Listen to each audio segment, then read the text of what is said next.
We're live now. We are live. We are live. Welcome to another edition of Mass Mats and Mayhem. I am your host, Outlaw LA Red. You can find me on Twitter at JustinHarvey75. You can find that dude, Byron, what's his face? Where people find you, Byron? At Byron Fever, Instagram, Twitter, Venmo, all the things. And I know y'all know where to find today's guest, Thunder Rosa, at Thunder Rosa 22, right? Yeah, or any gym in your local area. Getting it in. All the time, brother. Well, which is as good a place as any to start, because seriously, for real, you are like cut up. How the hell much do you work out to stay in that kind of shape? It depends. Like, I'm trying to get in better shape, to tell you the truth. Like, I've been like working out for about 3 years now. And this is like the best that I kind of look. Like, my weight is okay. I feel better. My butt is getting bigger, but I can get better. You can get better. How do you get better? Like, what's your plan for stepping up the game in the gym? What's the Thunder Rosa 10-step plan to getting just yoked? Well, I guess like my cardio sessions have to be not only like in the treadmill or on the Stairmaster. It's like this. I seen my friends that they do MMA and they put like these little videos of stuff that they do. So I've been mimicking all the stuff that I do in 24-hour fitness. They have like all the equipment that I need. So that's what I've been doing. And like legit, like 10 minutes into it, you're like dripping in sweat and like your calves are sore, like everything is sore. So I'm just trying to step it up and do more crazy cardio. Is it important? I mean, do you feel like it's important to what you're doing in the ring? Is it like, what's behind it? Or is it personal? Like, you just do it for motivation, or are you really just trying to get jacked? Is it for a look? Like, what's behind it for you? One, I'm trying to get jacked. You know, I never been jacked in my life. I was kind of like a skinny fat chick. Everybody's like, "Oh, you're so cute," but I was like, whatever, you know. And then, but then in wrestling, you know, I take pride of how I look in the ring, especially because I use a lot of two pieces. And when you use two pieces, you can't be like let your like gut hanging and stuff like that. And then another thing that I noticed too, no disrespect to a lot of my female Mexican luchadoras, you know, there's very, very few that are in like really like excellent shape. So it's just a good way for you to stand out, to set yourself apart? Yeah, it's a really good motivation. Like, definitely one of the people that motivated me a lot was Dulce, sexy star. Yes. Known as Sexy Star. Shape. You know, she's in mad shape. And she's such a motivation for me. Like, every time I'm like struggling in cardio, we used to do cardio together, she'll be like, "Vamos, mija, no te dejes, ándale, que no sé qué." And like, just hear the voice, you know, saying that. So definitely those two girls, you know, they set themselves apart from everybody else physically and their gear and everything. So it's like one of those one of the things that you mimic when you are in the business, because they're successful. So that therefore I know if I mimic some of the stuff, I might be successful too. So why not? It's a smart plan. And I mean, like, you know, I see what you doing in the gym, and it's like, man, I need to do some sit-ups today or something. Just like you and a couple other people out there too, like Camerica, our boy, getting himself yoked. Work out together, dude. He used to like put me on the ringer. It was like him, another guy, me. No, there's like 3 guys and me, and he will just put me on the ringer, and I'll like not complain and finish the workouts. And then every time they're like, "Man, you're a beast. You're a little beast." I'm like a little chihuahua, so I'm like, I want to be a jack chihuahua. Well, if anybody's going to get you fired up, he can definitely do it. Well, so people may or may not know your whole story. I know we've been talking for a couple minutes already, but if you guys don't know, and you're listening to this show, I'm pretty surprised. But Thunder Rosa also plays Kobra Moon on Lucha Underground, which is an amazing part and perfect for you, yet somehow completely different from your Thunder Rosa personality, which we'll talk about a little bit, because Kobra Moon is the Queen Snake, and she's slinky and slithering through and has these evil things going on, and then you got Thunder Rosa persona that is like the ultimate hype machine, that is like the Energizer, just running around the ring and getting everybody hype. And then when you're tagging with Holodead and doing the Twisted Sisters thing, it's like you guys are just amped. But then the Kobra Moon thing is totally different to me. Like it's very understated and very deliberate. Like, you know, I want to get into some of your history, but what on the surface level, what's it like being those two completely different personas for you? And you seem to inhabit them both perfectly. Like where's the line drawn? Even though we see visually on your face, there's a line right down the middle for Thunder Rosa, but I will say that, you know, based on what was given to me, they just give me like some direction, you know, about when I started on season 2, and I just took it from there, you know. So it was little by little discovering what I wanted to do with the character, you know, and because this first season that I was there, it wasn't like no history behind it. It was just like put in there, and then I was with Daga and I was stuck in Daga. It was going to a direction, and then something happened, and then, you know, season 3, it was like now I get to do a bunch of stuff that I didn't do on season 2, because like the first time when I did the first vignette, everybody thought it was kind of like Catwoman, like you know. Yeah, you're fighting people in the streets at night.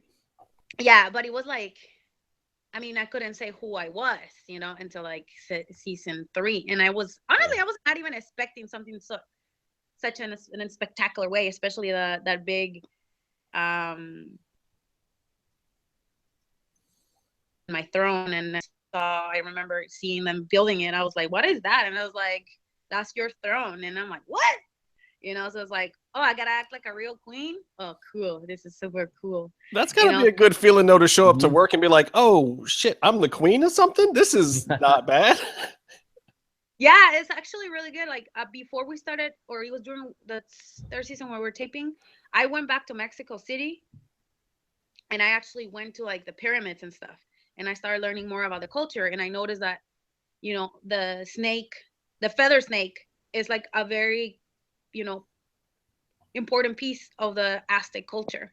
So I was like, all right, so they're giving me such a big character in this show, and I really have to show that I can do this, and it can be so different than who I am in the indie.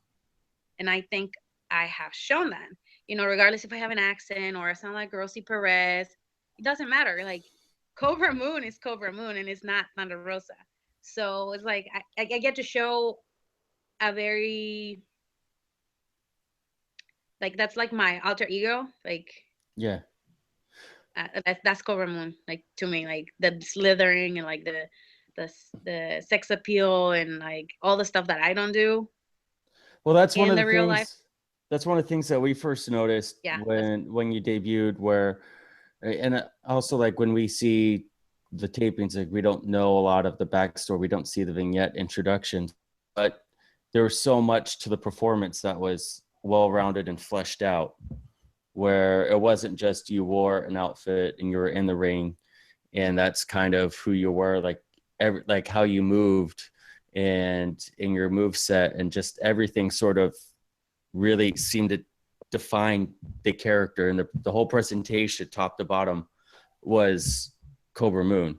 And it's also like it's very different from Thunder Rosa. I saw one of your Stardom matches, and it's so interesting to see like Kobra Moon in Lucha Underground, where you're, you know, so much different than where like you're a much more physical and overpowering presence like in Stardom, and it's such a change between the two. Yeah, it is. And but that's why I like doing this, because it's like I can show that I'm multifaceted and I can do different things and excel in it. And the thing is, like, when they give you a character like that, it can be dangerous too, because, you know, I have Thunder Rosa and that's my brand, and I've been working on it for a couple years. And Kobra Moon, I mean, this is like something that can potentially like open a lot of doors for me as a performer, you know, because it's not only I get in the ring and I get to wrestle, but I get to act and perform. And if I own the character, I know I can do other stuff. And you know, I'm just excited, and I can't wait. I just can't wait to go back and start taping. Yeah, I mean, I'm not even gonna lie. That's got to suck as a worker for Lucha Underground, and we have heard it from several people too. That just like everybody was hyped to be coming back in spring, and then it's like, oh, but guys, we got a little bit longer to wait. Was it hard to fill up the indie dates and everything when you found that out? Dude, I was in Japan. It was like I had 3 weeks left in Japan, or 2, I don't remember. And like we only had stuff until January, right? And then my husband calls me kind of freaking out. He's like, dude, I heard from the grapevine, like, you guys are not gonna stop taping. You gotta get a hold of somebody. And I'm like, what you mean? And he's like, you guys are not gonna start taping. And I'm just like in like panic mode. I'm like, what the fuck, you know? So I just called somebody. Yeah, indeed, that's what's happening. And I'm like, I just call everybody that I knew and be like, hey, I'm available for bookings, blah, blah, blah, blah.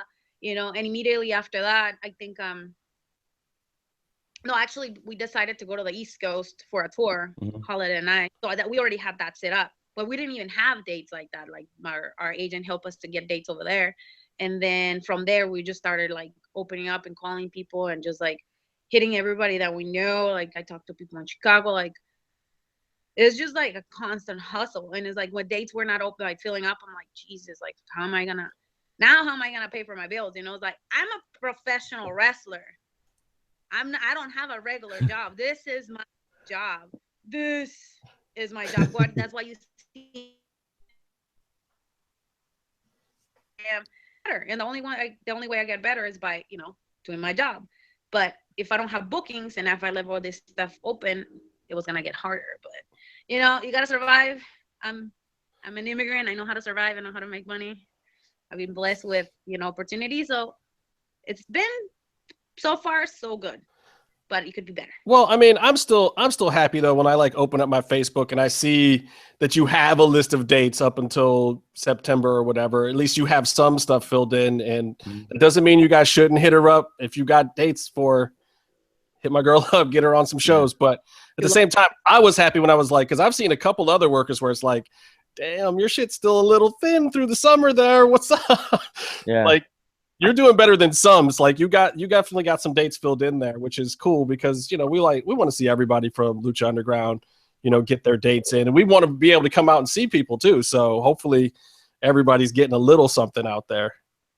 Yeah, but again, it's like the constant hustle and like the fact that when I work other people and, you know, I stay humble and I'm respectful in the locker room. And that really opened doors for me, especially now. Like I'm going to Florida because somebody put a good word. I'm going to put my girl, Taylor Hendricks, over. I love you, girl. You know, we're in Florida.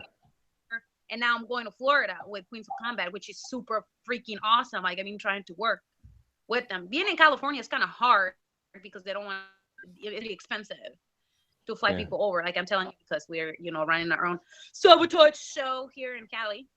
And I understand the bookers, but it's like, I mean, I'll do whatever, man. Like I love wrestling. I love performing in front of people. And I love also bringing the gospel of Lucha Underground to other cities that, you know, they might have not know about our show. Which sadly is probably still too many places with the not getting on enough cable networks and then cable networks dropping a channel and weird stuff like that. Like I'm hoping that this Netflix thing happens and everybody can see it. And if not, hit up that Amazon and that iTunes, people, because you guys are missing out if you haven't seen Thunder Rosa work. But you said that you were an immigrant. So I want to take it back. Let's take it back to Mexico. Where did Thunder Rosa come from? You come from a small town, a big town? Was it, you know, highfalutin, rich up in the hills? What's the deal? I wish. I used to live in a hill, but I wasn't rich. I'm from Tijuana, Mexico. I was born and raised there. I'm the third of 4 girls. I was never allowed to do any like contact sports in my life, and my parents were very protective in that sense. I developed a very, I don't know, an impulse to start working at a very young age. I started working when I was 14 to pay for my school and my books and stuff like that. So I was always very independent. And then I like sports, but like I said, they didn't let me play. So I just play on the streets with my homies. And, you know, I was a tomboy. Didn't really watch wrestling growing up, but, you know, AAA, because that was what I was playing on Sundays. And I watched all the movies with Santo y Santo and Blue Demon versus the Monsters versus everybody because it was fun, you know, and it's part right. of That was I was in the States and I was still watching those movies. Those were just fun when I was a kid. I really want to make a remake. It was gonna be, I want. Hey, that will be fun. Put it out there. Anybody making a Santos movie, Blue Demon, get at Thunder Rosa, get her apart. The helpless girl that is always getting saved. So they might have to update that part a little bit if you're playing it. I don't know about helpless. I don't know if that'll quite work. Low blowing every fucking vampire like.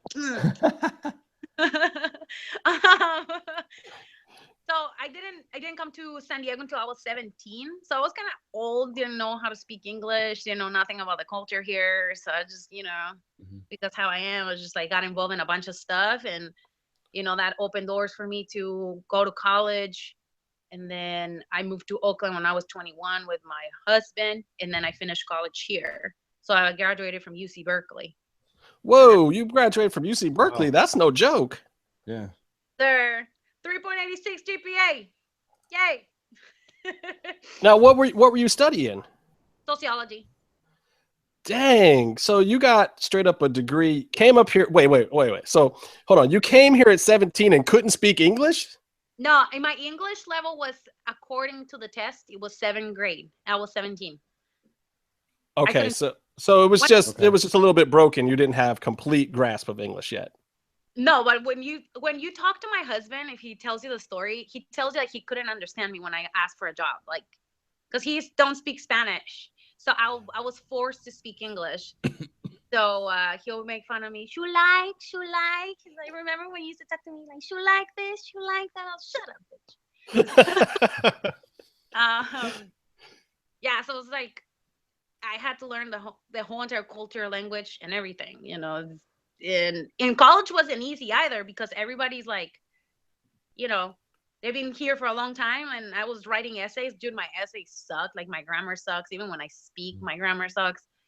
It's been really, really hard, and it still is. Like, sometimes I'm like afraid to write emails because I feel like, oh my God, it's not gonna be good enough.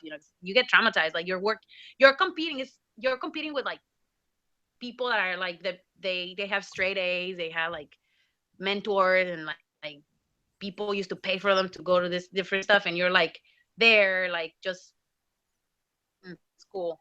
But I think I did really well for myself, and I found a job, and I started after I graduated, to pay the stupid loans. Everybody's like, oh yeah, go to school for free. That's your friend. Yeah, we all know about those loans. I finally paid mine off. Yeah. Woo. Nice. Lucky. So yeah, I started doing like what everybody else does after college, and I did not start like until like 4 years after I graduated, because my husband and I started going to like indie shows here, and then he took me to WrestleMania 25, more about wrestling, American wrestling. Wow, so you were at WrestleMania 25 too. We had Marty Elias on last week, and he was a ref for that Undertaker Shawn match. You know that, right? No. Crazy. That was like ever life, like, big show, and Marty Elias is there, and now I'm working with him. Yeah, and wasn't he one of the people that was there when they kind of found you for Lucha too? Yes, he was. See, that's crazy. See, that just means everything is coming in. Everything's connected. The universe is all connected for you. It's all meant to be. It's crazy. It's nuts. Every time I tell a story, it's like, yeah, I was there. Even Holiday, she went to WrestleMania 25 too. Oh, no way. Yeah, so it's like, it's pretty crazy. See, it's the universe drawing you in. Either that, or it's all a work from Vince McMahon. He planned the whole thing. So then I was like 26 when I like got serious, went to a tryout in APW in Hayward, and got 5th place. And I was like, I think I'm gonna do this. This is like a totally different challenge. Like, I've always been like challenged intellectually, physically, so that's when I started training, like, at the gym. I lost 10 pounds. I started like, really getting serious about it. And then January 2016, that's when I started training at APW Gold Mine in Pacifica, California.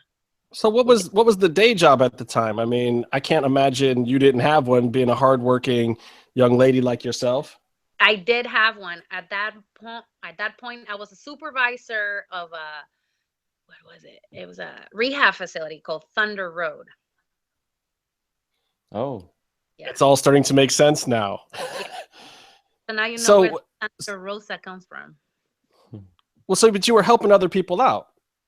Yes, I was helping teenagers with dual diagnosis, which means they had mental health problems and alcohol and or drug addiction and their families.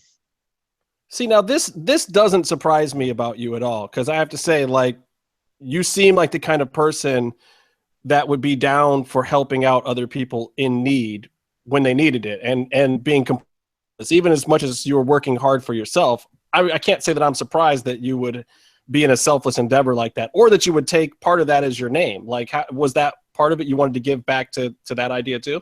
Yes, actually, I did it in memory of those who I helped that passed away.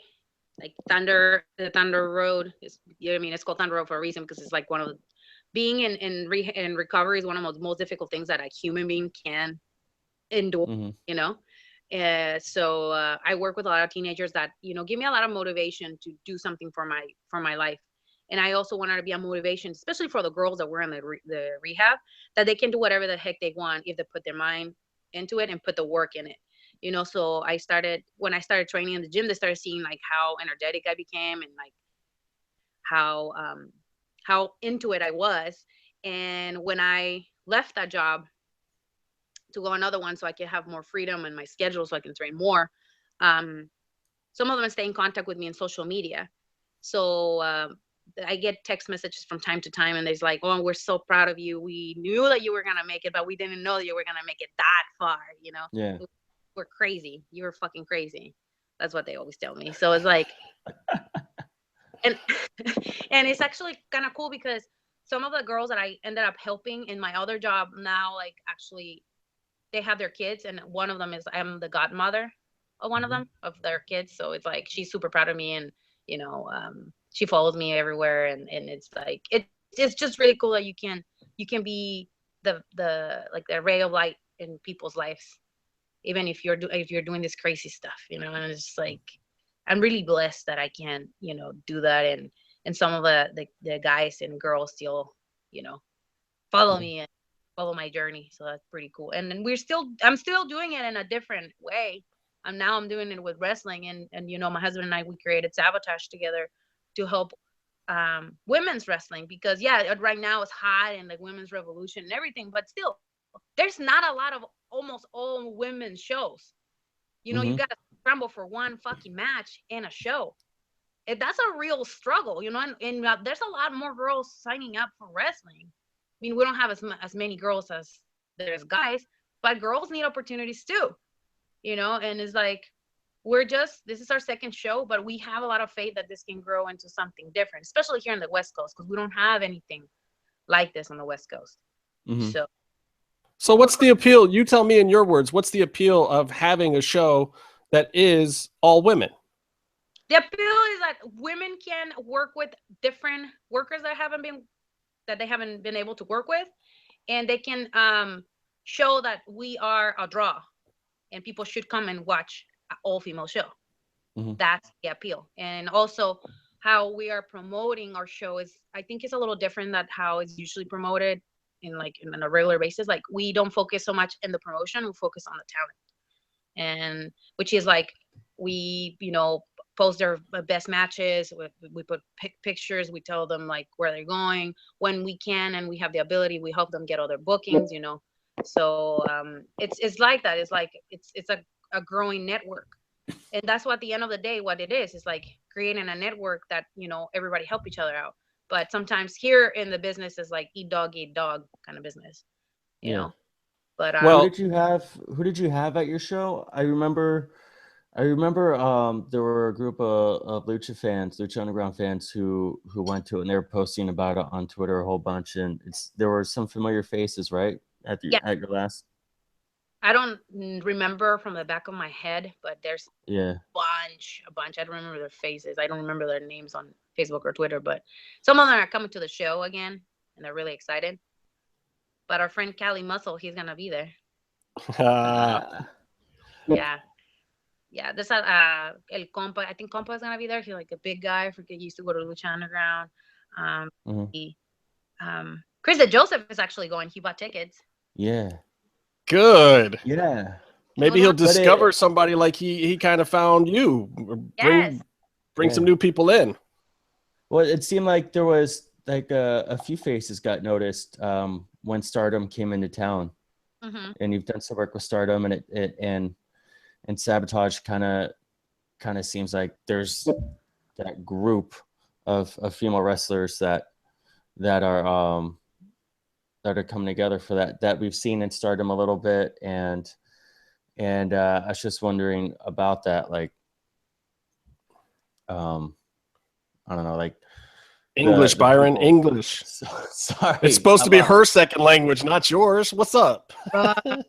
Sorry, I'm on the East Coast, so it's 10 p.m. and I had a long day. So I know I'm whining. No, it's just it's the roster that you had at the Sabotage show was pretty good. I was wondering if you wanted to talk about that, or who's going to be. So you're saying, let me translate for you, because apparently English is like Byron's third language. It looks like you had a lot of great talent at the Sabotage show. Is there anybody who was there that you think is like on the verge of breaking through? There is a couple that they've been getting a lot of, they've been hustling too. Definitely Shotzi Blackheart is one. She's been everywhere too. Been working with other companies. Let's see, Heather Monroe, Desi Dorada. She's about to go to Europe too, and she's been doing her thing. They've been doing pretty good. I think Ray's is a somebody that I see that she should deserve more opportunities, and I really enjoy working with her. She's very professional, so definitely her. And there's a couple other ones that you might see in I can't spoil it, but you might see them some other places. But again, we like to give everybody an opportunity. And actually, one of the girls that is in Stardom right now, Chrissy James, she was in our first show, and she was, the promoter loved her look, and he invited her over. So sometimes that's all that it takes, and that is what we will love to do. But I'm excited.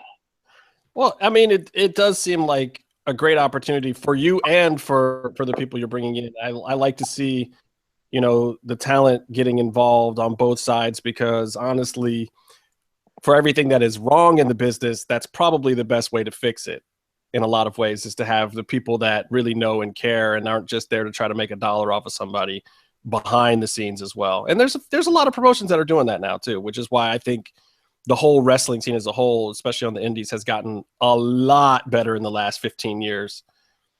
And like I said, we want to respect. I know how difficult it is sometimes to get your booking fee, but we're trying to respect that as much as we can, and my husband is a very generous person. I'm the one who you're like, he's too generous. Stop giving away the farm.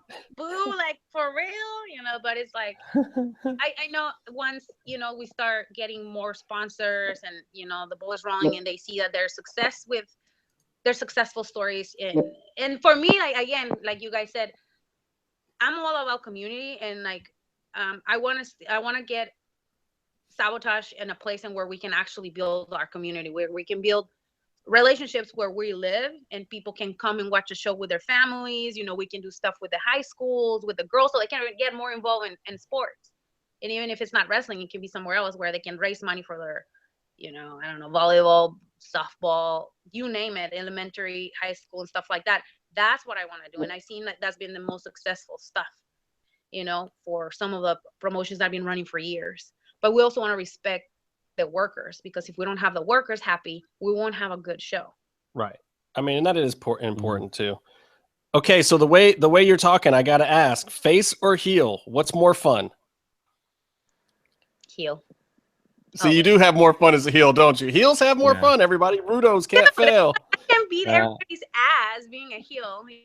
I mean, lately I haven't been able to win any matches.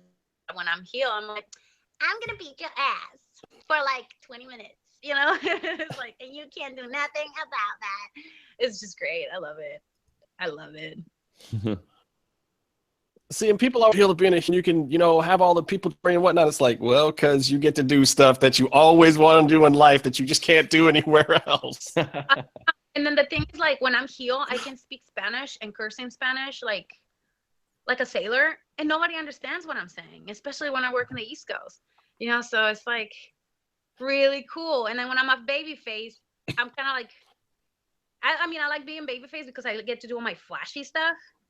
Mm-hmm. But man, I get my ass beat bad. It's just like, what do I want? Beat somebody's ass or get my ass beat? But regardless, it's fun. I have to say, I think some of the raunchiest stuff I've heard in a wrestling ring of any kind has been in Spanish. There's a few workers out there that like to, I think the funniest one was Pentagon and Phoenix to me when they were cursing at each other about, bad things about people's mothers. That was hilarious to me. But it's like, you barely catch it at first. You're like, wait, he can't. And my Spanish is not very good, but it was like, hey, and Tejano too. He's said some awful things in Spanish in the ring that I've heard. He still does, but that's the kind of Spanish that you learn when you're taking high school Spanish. Those are the words you learn first. Absolutely. When I was in Japan, like, I used to say the most ridiculous stuff in Spanish. And I would tell my friends that I was going to say it in English. I mean, I will like translate it in English, and they're like, please don't say it. Please don't say it. And I was like, I'm probably never going to get signed for WWE. So might as well just say it. Fuck it. And then I'll be like, dude, I watch the videos and I'm like, why did I say that? Like, why? That last tour too, like I was saying some stuff in English, and then my dad was like, bro, you gotta calm down. I was like, sorry. Well, what's it like going over to Japan? I want to know how you even got to go to Japan in the first place. Like, here's a girl from Tijuana who's moved up to the Bay Area, went to, and then all of a sudden you're traipsing off to Japan and wrestling and stuff. Yeah. Planet? How does that happen? I was in the right moment. I was in the right place at the right time. Cheerleader Melissa was very active in Stardom back in it was 2016, the first time I went. And she was there. She was in our training facility working on something. And then we worked with her for a couple hours. Then I got a hold of her gear maker. So he was doing my gear and stuff like that. And then my gear maker says, hey, I gave you your phone number to Melissa. And then Melissa like will start talking to me. Then all of a sudden one day I'm in a meeting at work and I get a text message saying, are you interested in going to Japan? And I'm like, what the fuck? Like, is this happening? Like, what? So I was like, hell yeah. Like, when are we talking about? And then she gave me a date, and I'm like, holy Jesus, I have 1 month to get my passport, 1 month to either quit my job or ask them for a leave of absence, 1 month to get all my stuff together before I leave. I mean, I called my husband immediately. I was like, they invited me to Japan. What are you gonna say? And he was like, are you dumb? Like, you're going, And I was really scared because I've been wrestling only for like 3 months. I had less than 10 matches. I was really nervous. I felt really unprepared. But I was like, if I don't do it now, it's never gonna happen. I gotta like, it's all or nothing. And it's always been like that with everything. My husband is crazy. Like, we both are like that. Like, we just like, it's all or nothing. Fuck it. We just go homeless. Whatever. I mean, that's definitely trial by fire, though. I mean, they work stiff over there too. And for a younger worker to go to Japan and just be like, hey, fuck it, let's go to Stardom and take some elbows to the chin. That had to be scary. It was really scary. Definitely, I was, because I didn't have a lot of experience. It was a little difficult for me, but I had good people on my side. I had Starfire. I had Nikki Storm, which is now Nikki Cross. She was my roommate. Chelsea Diamond. So we all like took care of each other and like learn different styles. And that's what it helped me, like, yes, I was pretty awful. I'm not going to lie. I feel like I wasn't, the best that I could have been, But the fans like me from the get-go. Like not the first 2 matches. They like me. They like my presence, but they started liking me when I came with the face paint. That was after concussion, because I was like, how the heck am I gonna get over if, one, I'm like one of the greenest of the greenest, and two, I gotta do something different, right? Because and I gotta do something different. So I talked to my husband, and he was like, you need to put your face paint on again. I think that's gonna like pop, because you're not really a luchadora because you train American, but you're Mexican, so you gotta embrace it. And I'm like, okay, because that's one of the problems I had. It was like not embracing where I came from, and not really embracing that I'm Mexican living in America. And now I'm Mexican living in Japan, and I'm not a luchadora, so I gotta do something, Well, it's cool to see the whole like Twisted Sisters gimmick in startup in Japan, because you definitely stand out completely. And I mean, you have such a big presence over there, and I think that's really cool. And I think it kind of, you've defined it in itself. It's not like you have to be a luchador. I don't think that the two of you put forth that type of match. You kind of have your own thing. You've kind of taken something and brought your own sort of. It's kind of a hybrid of different styles right now, and looks, and like the whole thing. It's smart to me. It's a smart gimmick overall, because you're combining the best of kind of the Japanese and the lucha libre style and American wrestling style, right? Yeah, that's not who I am. I'm a hybrid. I mean, I can work Japanese, American, and Mexican, and I think that's money right there. If you can work different people. Well, what's your philosophy on that, as far as what makes you the most entertaining performer in the ring? I will say, when you have an emotional connection with your fans, from the moment you get out of the curtains, and I'm not gonna say the door because I haven't seen a door in a long time. That's it. Because you can be the best wrestler in the world and do the holds like perfectly and like take the best bumps in the world, but if you have no charisma and no emotional connection, you're just gonna be another wrestler, And that's one thing that was taught to me when I was trained. It was like, you guys need to like really put your characters over. If you're gonna be a heel, be the best freaking heel in the world. If you're gonna be a baby face, be the best baby face in the world. If you have charisma and if you can connect with your fans, you got it. And that's, I think, one of the things that I'm thankful that I've been able to have, is that emotional connection with a lot of my fans. I mean, we were in freaking our first time in New Jersey, and we had people like coming over to watch us, to watch our matches. We've never been and this gimmick hasn't been on TV a whole bunch or anything, has it? I mean, you guys are just getting this over yourselves. Yes. No, and it hasn't, and it's like the same thing with when I go with Thunder Rosa, and I go to like Indiana or like these small towns where you don't have like no Latino community, and they come and they watch me and be like, oh, Thunder Rosa, I'm really happy to see you. Like, I really was looking forward to see you. They don't call me Kobra Moon, they call me Thunder Rosa. So it's like, it really hits home, and it hits like that. I've been what we've been doing, my team and I, is working, and like my work in the ring is, is speaking for itself too, because I could be an awful, terrible wrestler, but they still like me. But I try not to be a terrible wrestler, although some people might think I am because of some of my matches. But okay, I'm not perfect. But I'm still learning. This is my 3rd year, so chill, everybody. Has it really only been that long? Seriously? I started in 2016. I debuted in October 2016. No, 15. Sorry, I'm sorry, guys. 15. 2015. 14. Wow. But I mean, that does have to tell you how over you are, because I mean, that means that I've been hearing about you since day one. Yeah. I mean, we were really active on social. I'm sorry, guys. That's all right. We were really active on social media before I started training, because I was volunteering and I was a manager way before I started training, because I wanted to learn, my ways in the ring, psychology, and all of that stuff. And the only way you learn it is by being in the ring or doing something and that sort, and then you learn how to take bumps and all that stuff later. And that really helped me. And then like having some people like, you know, Sherry Martel as somebody that I will follow, you know, and look up to in terms of her work, Shawn Michaels, like people that are like out there, you know, people that everybody wanted to be like, you know. So it's just like that's the type of people that I look up to. And in terms of like wrestling abilities, I was like I really like what cheerleader Melissa did. She came out of the same school that I went to. Sarah Del Rey too.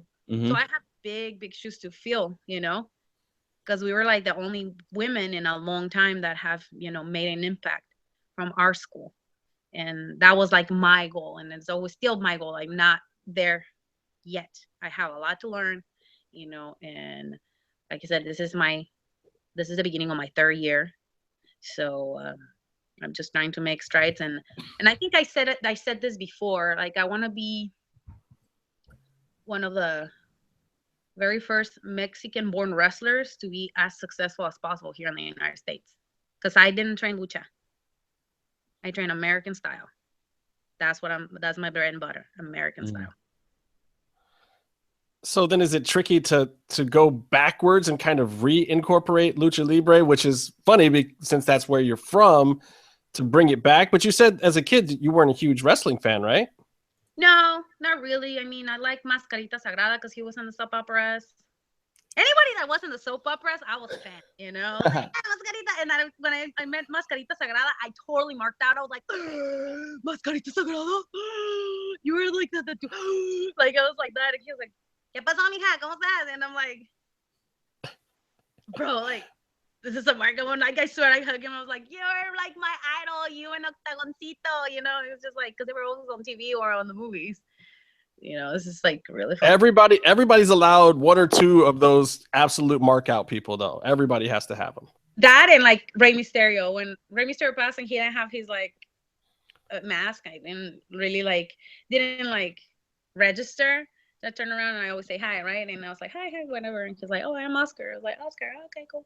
And I was like, I'm Rey Mysterio. And I was like, for real? See, I'm old enough to remember that unfortunate period of time where WCW made him take off the mask. So the first time I saw Ray without the mask, he was like, oh yeah, it's Ray. Yeah, that was so unfortunate, man. And he had the horns and everything, and whatever. He was still hype, dude. It was still hype. He was still the best. So we're talking a little about Stardom, but I got to ask you about this fateful moment, like when it was DJ and Marty came to this Stardom event, but that Stardom event was here. They didn't fly to Japan. You were back here on tour with Stardom. Is that how that worked, or you were already back? I was already back. My first tour was from, I don't even remember, April to June. No, July. I spent there like 87 days, something like that. Then as soon as like I hit the ground, like we hit it hard. Like it was just like booking after booking after booking after booking. My husband's like, you're not resting. I don't care about your jet lag. You're gonna make your name out here and blah, blah, blah. Like he gave me like the little talk and I'm like, man, I'm tired now. Shut up. Like get on the car, let's go. And I'm like, oh. So I started like wrestling a lot in SoCal. And then I just started doing a lot of that stuff. And then I was, approached again if I wanted to be part of the show. And of course I was gonna say yes. I love Stardom, and then I did a lot of footwork too. So they needed to sell tickets, and I was just asking, like, how are the ticket sales, blah, blah, blah. Let me post pictures. Let me post this and post that. So I was like going everywhere in LA, took a whole week off from work, and I passed out flyers like Bellflower, Hollywood, Little Tokyo, Chinatown. I don't even remember. Around the area where we're going to have the show. And then I pretty much call every person I know and all my family to come to the show. So I had like the first show I had probably like 20 people coming to the show. Mm-hmm. And then the second time, the last show, all my cousins and aunts, my parents came. That was like first time my parents came to see me on a show. That was super. That was the first time? That was the first time. So we had like family members. We had like about 15 to 20 people coming to watch me. And I was on a 6-man tag. I didn't do shit. Well, that's good. If you got a lot of family there, you get an easy night and then you can hang with your people. You don't have to kill yourself. It was great. Like, I mean, all the money that I spent for that week, I pretty much made back because I busted my ass inviting people, making sure they came to the show. Because that's the most important part, you know, as a worker, is like, you got to care for the people that are like hiring you, you know, and like the trust and like the money in you. And that's what I always tell people that book me. Like, I really care for my work, and I really care for like having a successful show, because if you have a successful show, I will probably be making money too, you know. So it's like, that was really, really, really, really good. So the first night when I met DJ, I didn't even know who DJ really was. So he came to me. That's because he wasn't dressed like Big Dick Johnson or whatever. I know, right? Or undressed like Big Dick Johnson. Yeah, that's what I meant. Let me remind you guys, I did not watch WWE until I was like pretty old, and he was not on TV. So I didn't really know who he was. My husband knew who he was, but he didn't really tell me. I'm sure he's probably happier with the fact that you didn't know. No, at that time, I think I told him once I was working with him, I was like, I watched your Big Dick Johnson stuff on YouTube. Oh, God. Yeah, I'm trying to keep my job, you know. That's the day the boss doesn't want to come to work, where he's just like, I'm going back home, y'all. Forget it. So he introduced himself and everything.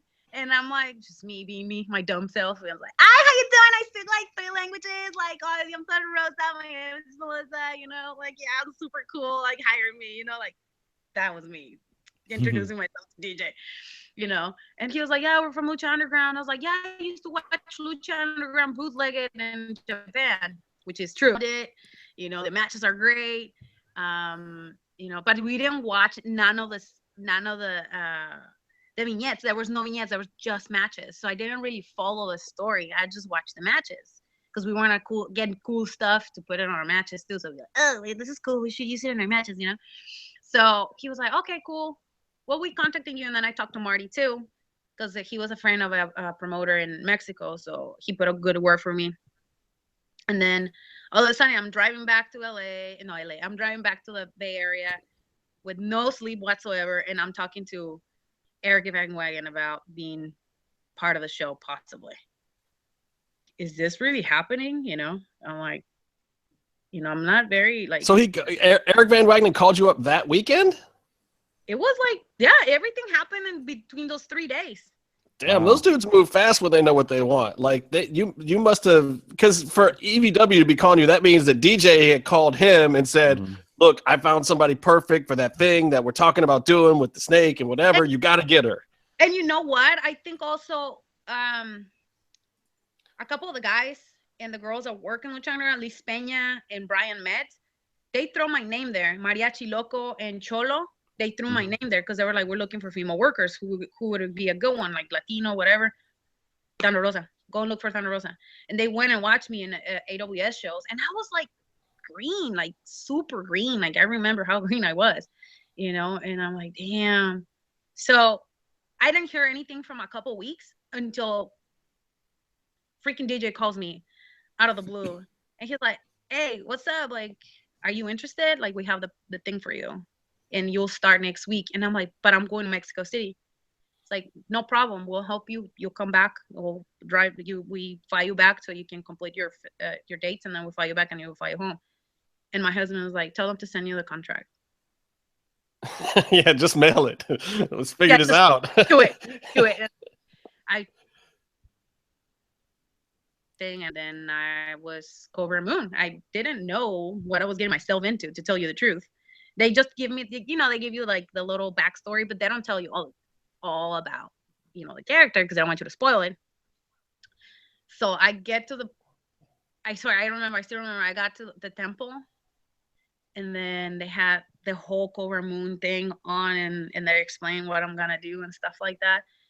And I was cool, and I thought I was gonna do a dark match, and they're like, no, you're having a match with Bengala tonight, your opening match. And I was like, wait, you didn't work dark at all first? You went straight into it? No, I did not.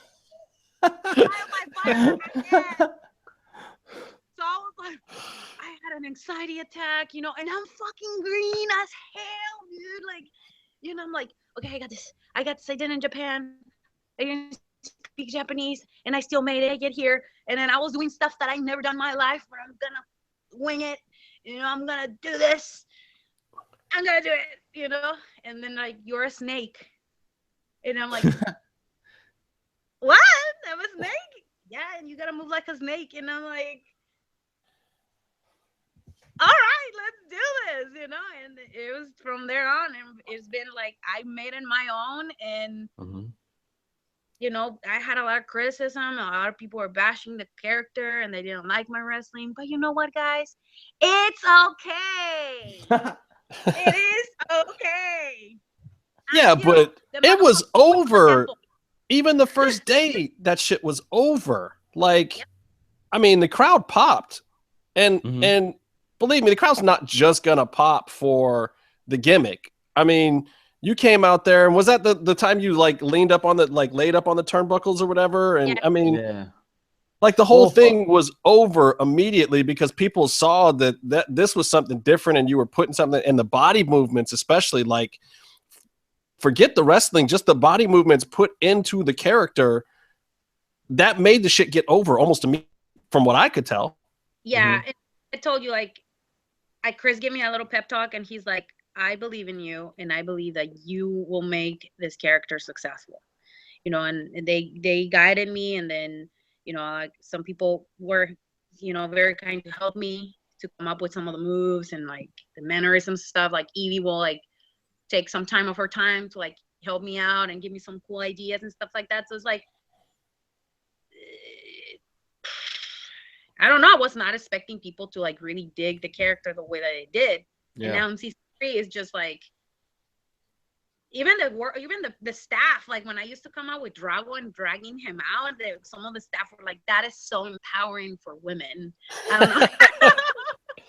I'm not gonna lie, the first time I saw you drag Drago out, I was pissed. I was like, what the hell? She can't do that to Drago. This is messed up.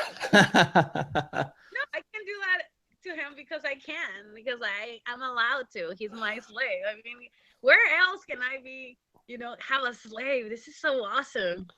Well, I mean, that was the other awesome part about it, for us, kind of as fans, as believers, and watching it progress in the temple. First of all, we saw all that stuff go down in the temple, and that shit was shot so out of order that we had no clue what the storyline was. Like, you would come out and Drago wouldn't be in chains, and you come out and Drago would be in chains. And we're like, what the hell is going on? How come Kobra Moon has all this juice? Like, we didn't know what was up. But it was fun to watch. And at the same time, we were like, damn, and here is this character that we all thought was just going to be brought in to do a couple jobs to Sexy Star. Like, we had no clue. Did you have any idea that the character was going to be this big a part of the overall leading an entire tribe? You have a medallion for you on that Gift of the Gods belt. You have a throne. Yeah. Watching the vignettes myself, I was like, okay, this makes sense now. Like, what the fuck? Like, I was like legit like that. I didn't even know how those stuff. So when I watched the vignettes on TV, I'm like looking at the TV because the TV's on this side. I'm like it makes sense now. Like the vignettes that we did and stuff like that, and the story and like how long they took to like, like drippings of things that were gonna happen. It's really cool, and I'm like, I can't wait for like the mid-season to start again because some crazy stuff are gonna happen, and like I can't wait to start taping because I just want to see how the story goes. Well, season 3 has been really huge for you, and especially huge for the fans to see you become, so much more important and doing so many cool things. And really, I just wanted to know, who was the one who had to convince you to slither on the bathroom floor, and how long did that take to get you to okay that? Dude, I'm just like the coolest person there. Like, you want to jump? Can you jump from here? And I was like, I'm gonna try, and then I'll try it. I'm not, I don't care.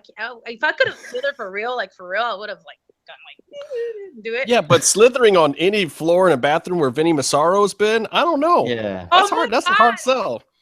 Oh my god, he like cracked me up when we watched vignette like at the end, because they added the little fart and I didn't know they were gonna add it. I was like, what? This is so cool. Oh, they added that? Yeah, he's like, eats his pizza, and he's like, at the end, I was like, oh, this is so awesome. This is so funny. See, well, that answers a question because we thought for sure that was a shoot. We thought he did that for real on the set. Well, it's just because we've hung out with Vinny and we've hung out with Vinny. We just assumed that it was like any other day with Vinny. Vinny is a gentleman. He will never fart in front of a freaking queen. He knows better. No, but it was really cool. Like, yeah, they asked me like, you wanna? No, they asked me to slither. I don't remember, but I did it, and I think it went over. And then when you watch the ending vignette, I was, I have a couple videos of like, when I was with the guys and just like taking videos of them doing dumb stuff. But it was pretty cool. Like, it's been a pretty cool experience, and it has helped me grow as a performer so much, and as a wrestler too, because I feel much more confident in the ring. And I think like I'm very thankful to Chris and to Eric and to Marty for putting all that faith in me being so young in the business. That still doesn't mean that you have to let them off the hook for not coming back and taping more sooner, damn it. Yeah. I'm not letting them off the hook either. Come on, I need to go watch some lucha. It's not their I want to go eat at the taco truck. Come on. No, there's so many other like elements in this show that we have no control over. And yes, a lot of people were upset because we're not starting. Like rumors are like crazy online. But at the end of the day, if it's like I said, like we have this discussion. If this is the end for me in Lucha Underground, or like something happened and we can't tape, I can always tell my grandkids or my goddaughter, your godmother was a queen on TV, and she was the queen of a tribe, and she was evil, and she dragged a slave on TV, and it's on YouTube. You can watch it, honey. I can always say that. And I mean, that's a fucking dream come true. Like, I always want to do soap operas when I was little. I'm not gonna lie. Oh, well, you found the wrestling show that is the most of a soap opera at this point. And that could be like the evil. I don't know if you know about the Three Marias. It was a soap opera made by Talia, Maria Mercedes, Marimar, y something like that. And she always had like the worst like villain girl. That's me. That is me as a snake. No, Telemundo, Televisa, Univision. If you guys are doing soap operas, call your girl. See, now there it is. That's the plug right there. That everybody, all you directors and producers out there, that's what you need to be listening to. Get our girl in there. Portuguese. You speak Portuguese too? Just a little bit, not as much as I used to before. I understand more and read more than I speak because I never practiced my Portuguese. Wow. See, you should be like a MMA manager if you speak Portuguese and Spanish and English. Man, there's always work for that. I would love to brush up in my Portuguese. Like I really enjoy it. It's such a beautiful language. So, but why do you know Portuguese? Where did that come from? Yeah. And I needed to get another language, and I was like, Japanese kind of hard. I'll just get Japanese. You're right. I took Japanese in college, and I don't remember any of it. It was the stupidest thing I could have done. Ichiban. But I mean, I would have never known that I was gonna use it. I used actually Portuguese in Japan because our manager, Armin, he came to Japan because his parents were Japanese. So we'll be like chopping it up in Portuguese, and then I had an issue. He'll be like calling me and stuff, and I'll be like, actually pretty useful, Wait, so you would talk to him in Portuguese, and then he would explain it in Japanese? To like whoever he needs to explain it. Yeah, he speaks Portuguese, dude. He's from Brazil. That is so bizarre. That is like the most random use of a skill. Or we will even like Spanish. Like it will be so useful in Japan. Believe it or not, I will speak Spanish a lot. Yeah, me and they'll learn Spanish, and they'll be like, "¿Qué pasó, mamacita?" And I'll be like, "Cállate el puto hocico, pendejo." Or mamacita. Okay, so the Snake Tribe. Yes. The homie Steve Payne. Woo! Yeah. Love him. You got Austin Madelson in there now, the Big Snake, the Vibora, and Lord Pindar. Yes. Did you? I mean, but did you know that? I mean, you were getting a posse. Like, when did this happen? Like, did they tell you when you first came in? Like, oh, eventually we're gonna get you a crew. Like, I did not know anything. I knew about everything when I did the vignette that you guys saw when I'm on the throne. That's when I was like, whoa, I'm actually like this important, you know?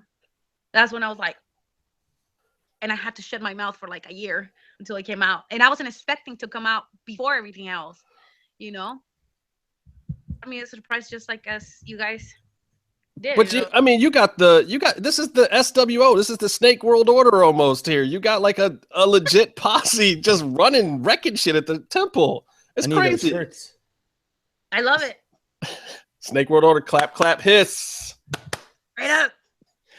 No, I was like, when we all came out, like that first, when I fought Drago, it was like, that was like a pinnacle moment for me. I was like, no, I got my posses, bros. Fuck with me. You know? It was like, it was cool. I didn't want to mark out, but I kind of did like inside. I was like, well, I was surprised. Like, I was there the day that Judas Vibora, Luchasaurus, whatever you guys want to call him these days, when he came out, and I was like, oh, hell no. And I recognized him instantly from the tats because I'm a Big Brother fan. And I was just like, when did this happen? And I had heard nothing about it happening, didn't know anything about it. And like, you came out with him, I was like, what the shit is going on here? I couldn't believe it. I blew my mind. Yes, and he definitely is one of those talents that people, when they see him wrestle, and because of his size, they don't know like what he's capable of doing. He's such an athletic guy, you know. And I'm like, we've seen some of the crazy stuff that he's doing right now that he's been working on with Mundo. And I'm not gonna lie, I have shit on him before. I have, and you'll kick my butt, and I'm sure he'll kick my ass for it too, because I've shit on him before. But then I'm seeing like all this footage of stuff that he's doing out there right now. I'm shutting the hell up because he's doing like crazy flip bump finishers and shit now, and I'm just like, whatever, dude is taking it to another level. I'm just gonna shut the fuck up. It's like when a lot of people underestimate him because he was in in Big Brother and whatever, but he was in developmental for quite a while. And I'm not talking not only about the crazy flips that he does. Like, he's a real damn wrestler. He's so good. Like, I trained with him before, and he just blows my mind, like all the knowledge that he has. You know, it's like, I'm so happy I'm working with him because he's like super positive. Like, he's in super good shape too. Like, he's always like, he's actually one of the ones that you guys should thank because he's helped me to get my ass bigger. No, I'm serious. We have follow-up questions in the chat room. Uh-oh. I'm kidding. What, to bigger ass or to Luchasaurus? What are the follow-up questions? I'm joking. It's mostly people saying hi. Tell them to be careful because Brian will come and whip their asses. He ain't jealous. He knows.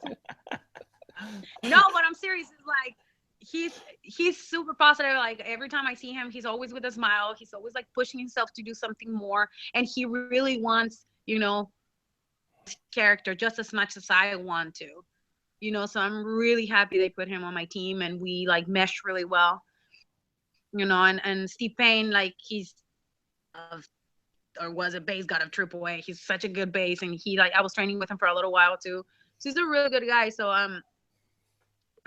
like, we meshed really well, but I don't know. It's just like the Undersnaker doing all this crazy stuff is like blowing everybody's minds. Where did that originate? I saw Willie Mack tweeted Undersnaker when it was on TV for the first time, but was there some of that going around beforehand? No, yeah, it was like they call him Luchasaurus and Undersnaker. When the first time when I had the match with Drago, the one that aired, and then like I started having like this. And then he comes out and he looks like the Undertaker because he has like long coat on, and everybody started Undersnaker. I wanted to laugh so bad. I'm like, no way. You know. My bad. I didn't mean to do that. Sorry. I think Jimmy VCN, our boy Jimmy, started one of those, didn't he? I think Jimmy might have started Undersnaker, and then I think the guys on the other side of the temple started the Luchasaurus chant. But that's from that video that Mundo had up. Yeah. Oh, the Luchasaurus, yeah. But now he's Luchasaurus on the indies, so he's taking it out there, you know. And but see, that's why I love it too, because he could have taken that the wrong way and been like, "Oh, that's why you guys gonna mess up my new gimmick or whatever." And instead, he's just like, "F it, I'm the Luchasaurus. Forget it. I'm gonna get a mask. I'm gonna go out there and rock this shit right now." Yeah, might as well. That's right? smart. I mean, I wish I could just put a mask on like Kobra Moon and be like, "What's up? I'm Thunder Moon," you know, like something like that. No. Hey, you never know though. Somebody might trademark that if you try to do it. Just saying. Uh-oh. Let me not get myself in trouble. Hey, and if you guys, I know a lot of people who are listening think that I'm going to comment on that today. I need to think on that one for a whole evening, and I'm going to get on that tomorrow or on a future show. I'm not trying to steal Thunder Rosa's time. Because, man, people are asking and hitting me in the DM like, what's up with that? What's up with names and blah, blah, blah. I don't even know if people are asking anymore. They're just getting pissed. But, tomorrow. Look, again, everybody can be as pissed as they want, but with the big honchos do something before you do, like, what can you do? Well, look, there's a trick to it too, and like you were saying before, it's a TV show, which is different than a lot of other wrestling that's out there. I mean, it was a TV show first, and a promotion, not even yet. It's to be a promotion now, and gets the workers and live shows and this, that, and the house shows or whatever, and this, that, and the other thing. Like, people just got to understand, it was a TV show first. That just throws out the window when it comes to thinking about this product the way that people think about other wrestling stuff. I don't even know how to explain it to people anymore. Like, I work in TV, so to me it makes sense. To most people who are in the wrestling business or wrestling fans, they just don't get it. No, I mean, I get it, and legally, like, because I've seen a lot of people in the same situation. It's like the advice that they give me is always like, you got to trademark your stuff. You're a brand, just like anything else. Yeah. So let's move on, because we're moving right on through. So you can't tell us what's going to happen in the second half of season 2. I can't say, because I was at those tapings. No, but how don't be spoiling stuff, bro. Or season 3. No, I'm not going to spoil anything. How hyped are you is the real question. Like, do you think that fans of Kobra Moon are going to be happy with what they see in the second half of season 3? Go. Yes. That's it. I am extremely happy. And it's like, I am extremely happy. There's a lot of cool stuff happening, and you guys have to watch it and wait. Some of the stuff, again, you guys might be like, what did just happen? Like, what did it just happen? But it's it's the magic of TV. It's a soap opera, y'all. Expect the unexpected.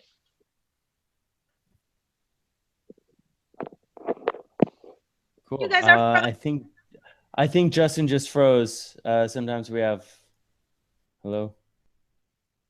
Yeah. Cool. Sorry. You're fine. I'm back. Yeah. No, it's definitely really cool. Expect the unexpected. I don't think you could put any better than that. I think I was frozen. Hiatus. Yeah. Well, yeah. I mean, look, it stinks, but at the same time, look.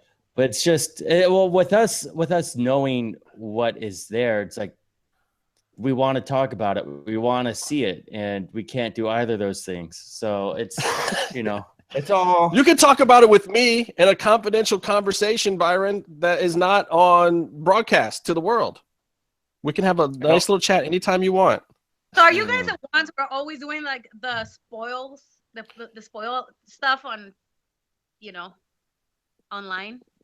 We never spoil anything online. Watch everything. We don't spoil anything because we know that EV Dub will take away our tickets, and Chris DeJoseph will then spit on the tickets, and then Chris Roach will come and stomp on the tickets, and we'll never get to come back. And we're smarter than that. Now, the people who post the spoilers are the people who don't care about actually going to the temple, because there's not really much of anything anybody can do to them. but Lucha Underground holds power over us in the one simple fact that they can keep us from coming back to the temple, which that would just not be acceptable to me, because going to those tapings is too damn much fun. It's so much fun. There's also just respecting the integrity of the show, and you don't want to putting spoilers out. It's just gonna hurt the show and ruin the other people's enjoyment. So yeah. Well, and we're both used to it too, because me and Byron both work in TV, so we've signed a million NDAs. There's so many things that I can't talk about that I would love to talk about, even from shows I've worked on still. It's just the way LA works. If you know those kind of things, you know better. Like, you just don't put it out there, because it's taking food off of all of our plates. And you just can't roll that way. So, all right, you were 10 million places in the last 4 weeks. Yes. What the hell have you been doing? Was I? Let's see. I don't know. Like, every time I turned on the computer or something, it was like, oh, Thunder Rosa is here. Thunder Rosa and Holiday are here. Like, you are working, girl. What's up? Talk to me about some of these East Coast shows and stuff you just came off of. So we stayed in New Jersey for 3 weeks. I want to thank my friend Kevin Nasta from Damage 365. I just did a plug. Then you're gonna love me.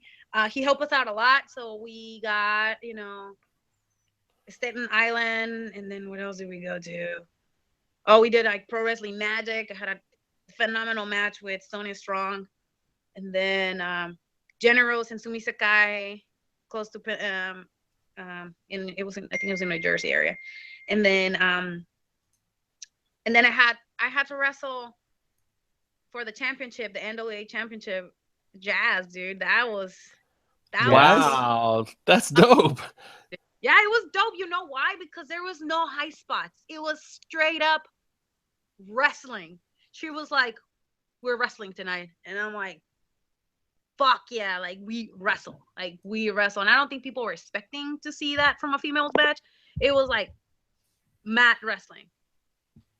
Like, it was an honor for me to have a match with somebody like her, and especially because she told me that, she was like, I've been watching you. I've been watching what you're doing. We're wrestling tonight. That for me was like, that's it. It was better than, winning a championship or anything. So like, somebody like Jazz took her time, to like see an up and comer and like give me that respect. It meant a lot. It was like, oh, what the fuck, So it was really freaking cool. Well, that's one of the best parts about getting out on the indies too, is when you get somebody who's been around for a while that can actually show you some stuff. You got to take advantage of it and run with it. Yeah, and the fact that we were like, I hold my ground the whole entire match, really hold my ground, and I did what I was taught to do, and what that is wrestling. All right, damn. So wait, I'm looking at some of your dates. You're doing Texas, and then out here in Cali for FCW, and then an Arizona show in like a 3-day stretch? Bro, for real? I've been like packing for my stuff. I have big ass bag of merch, a tiny little bag for my personal stuff, and then my gear and stuff. Yeah, I'm gonna be everywhere. Again, I want to take VIP wrestling in Dallas. I'm gonna be wrestling there for the first time. A lot of the believers are gonna be there. I'm excited. And we get to go back to my hometown, San Diego. I don't even know where we're wrestling. We're wrestling in Twisted Sisters with mystery opponents. And then Sunday, we're in Arizona. Man, it's a 14-hour drive back here. I'm just like... Yeah, so are you driving to all those dates? No, Dallas, I'm flying. But from San Diego to Arizona, we're driving. It's a 6-hour drive. And then from there to, here, Oakland. And then when's the next Sabotage event? That's coming up soon too, on the right? 18th in East LA in Cleveland. And so where can people get ticks, or what's the haps on the info for that show? So you guys can go on the Wrestling Guy store, Japsity, or you go on Facebook. All the information is there. Sabotage Wrestling. Instagram, the same, Sabotage Wrestling. We sold out of the front row tickets. So if you bought your ticket, you can come to the pre-show, which is talent show / interview. Is like something different. You don't see that done. Like, it's not the typical meet and greeting where just like all the girls are waiting for you to buy their merch. Is like they're actually showing other talents that people don't get to see when they get in the ring. So some of them are gonna dance. There's gonna be a twerk off, karaoke.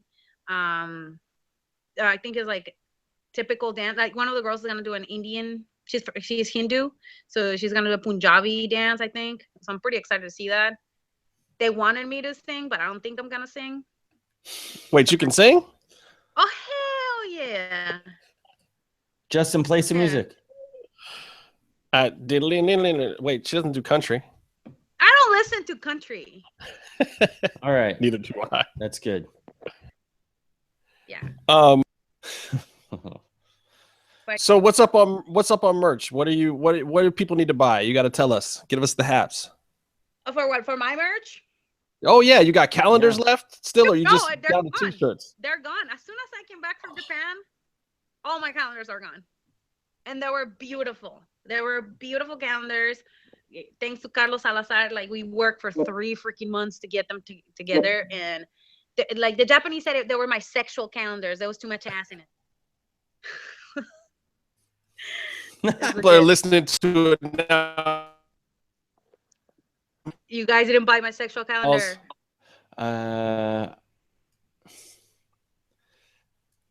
Oh, Justin's gone. Very convenient time for Justin's computer to freeze. No, I think we missed out. Is there going to be a version, a second edition? Their second edition is probably going to be like Chola Thunder Rosa. I want to do this like low rider calendar. Ooh. Either a low rider calendar or a cosplay. Either or. But it's going to be in a smaller size so I can make more and I can sell more. So there you go. Yeah, the calendars are gone, but I have new pictures that I took from Japan.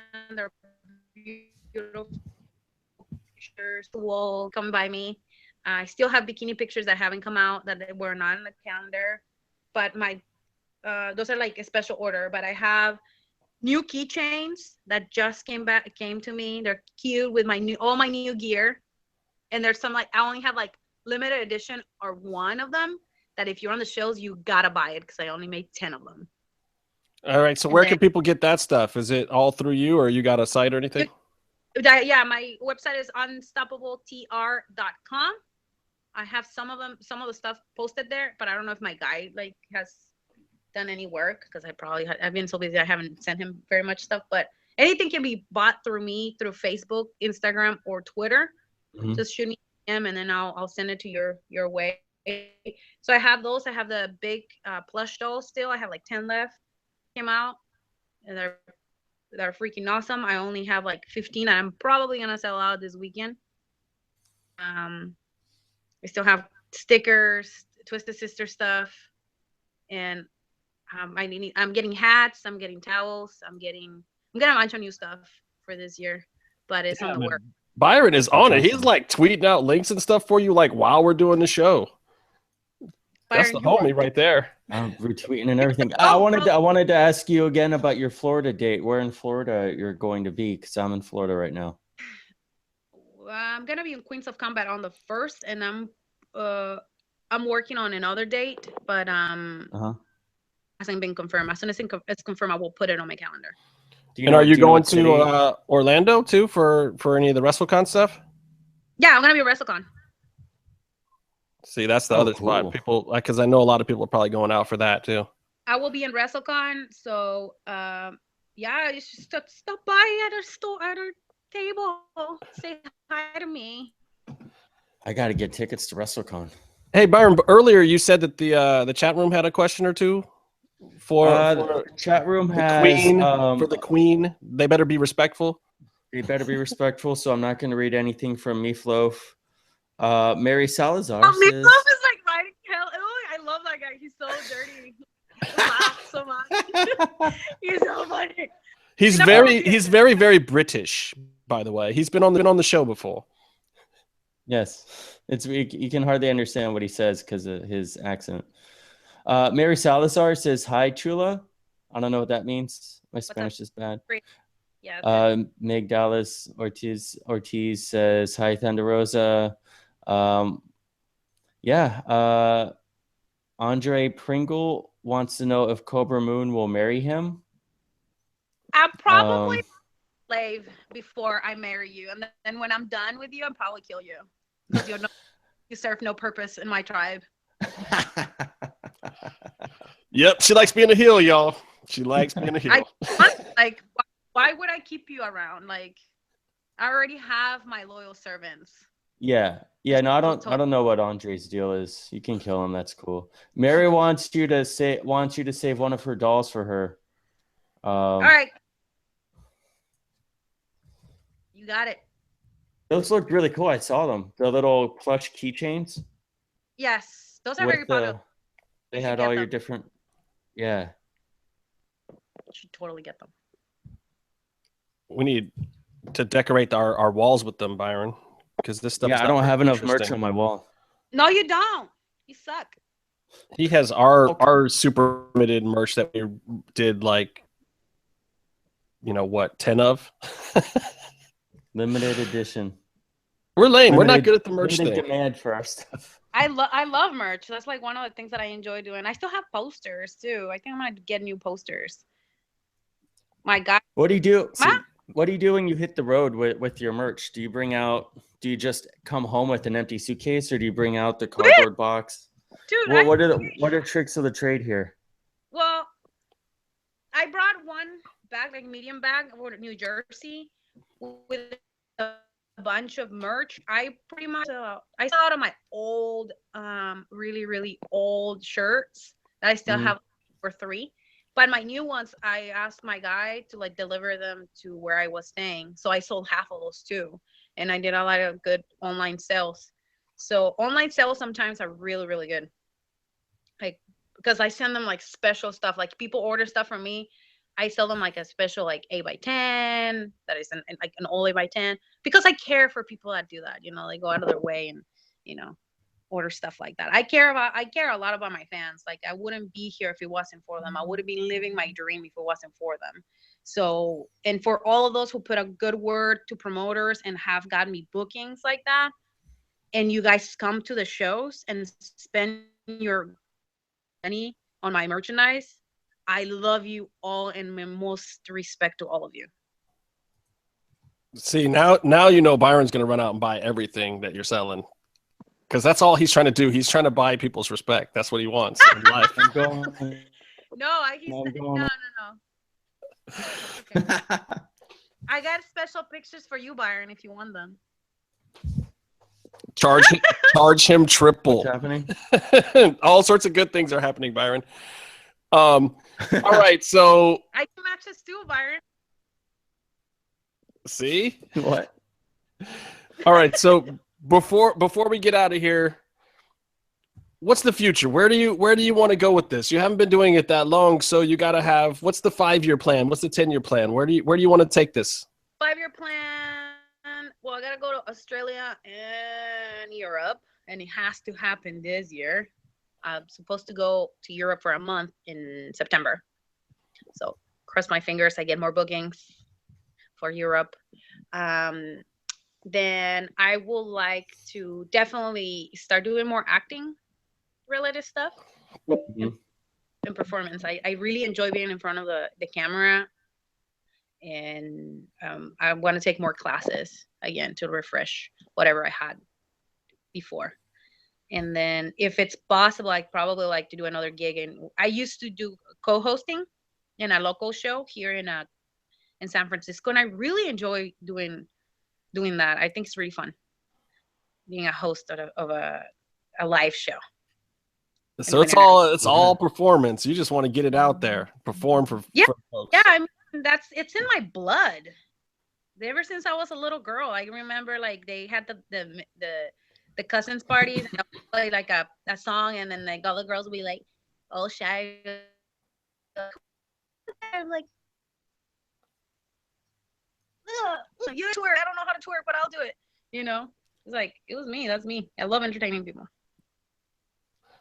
Do you, after Lucha Underground is over, do you ever see yourself trying out for WWE or trying to go up to New York, Connecticut, do the big thing? I'm gonna be like hella old by then. I don't know if they want me that old. I mean, if it's like if it's like training or whatever, I mean, being a trainer, I mean, I don't see why not, or even like doing production or anything like that. Something that is more stable. Like I'm open for things like that. Like I love production. I love like learning new stuff. So if it's that, I mean, I don't see why not. Right on. And now, and now, what's your feeling? Because people are all worried. Lucha Underground sky is falling. Lucha Underground's going to be back for season 4. You're going to be one of the stars of the season, right? What do you think? What's your gut tell you? My gut tells me to be patient, and to have patience is, it's a skill. So whatever happens, it happens. I made the decision to be part of Lucha Underground without nobody putting a gun on me, without anybody doing anything to me. And Lucha Underground has been a platform for my career. So we'll see what happens. I have nothing but good feelings about it myself. I think it's all headed in the right direction. And even if it's not, y'all, 20 more episodes, which I guarantee at least 5 or 6 feature Kobra Moon, aka Thunder Rosa. So you guys better be watching, and you guys better get out to some of these shows, because she does have dates booked. I got them all right here. Look, she's got. Yeah. I expect each and every one of you watching this to get to one of these shows right here. Yeah, I'm gonna be everywhere. I'm gonna be in Chicago. I'm gonna be in Los Angeles. I'm gonna be in San Diego. I'm gonna be freaking in Canada. Then back here. Then in the East Coast. Then I don't know after that. Wait, the last one on here says British Empire Wrestling in London? Yeah, that's in September. Damn, that's a jump right there. That's pretty cool. Yeah, that's something that I've been working on for a year. Well, we'll have to send Meefloaf to that show. Meefloaf, I mean, it's not exactly in his neck of the woods, but he can make it to London. Yeah. It's all the same. Well, coming by church. Clap, clap, hiss, y'all. Clap, clap, hiss. Thank you so much for joining us tonight. It's been awesome. We've been wanting to have you on for a while now, and you are just hella crazy busy, but it's been so amazing just hearing your story. And I think it's inspirational for a lot of people too. Like just what you've been doing physically and working out and keeping, taking good care of yourself, how hard you've been working, and what you had to do to get to where you are. A lot of people can't say that, like it takes a lot of determination and perseverance, and it's working.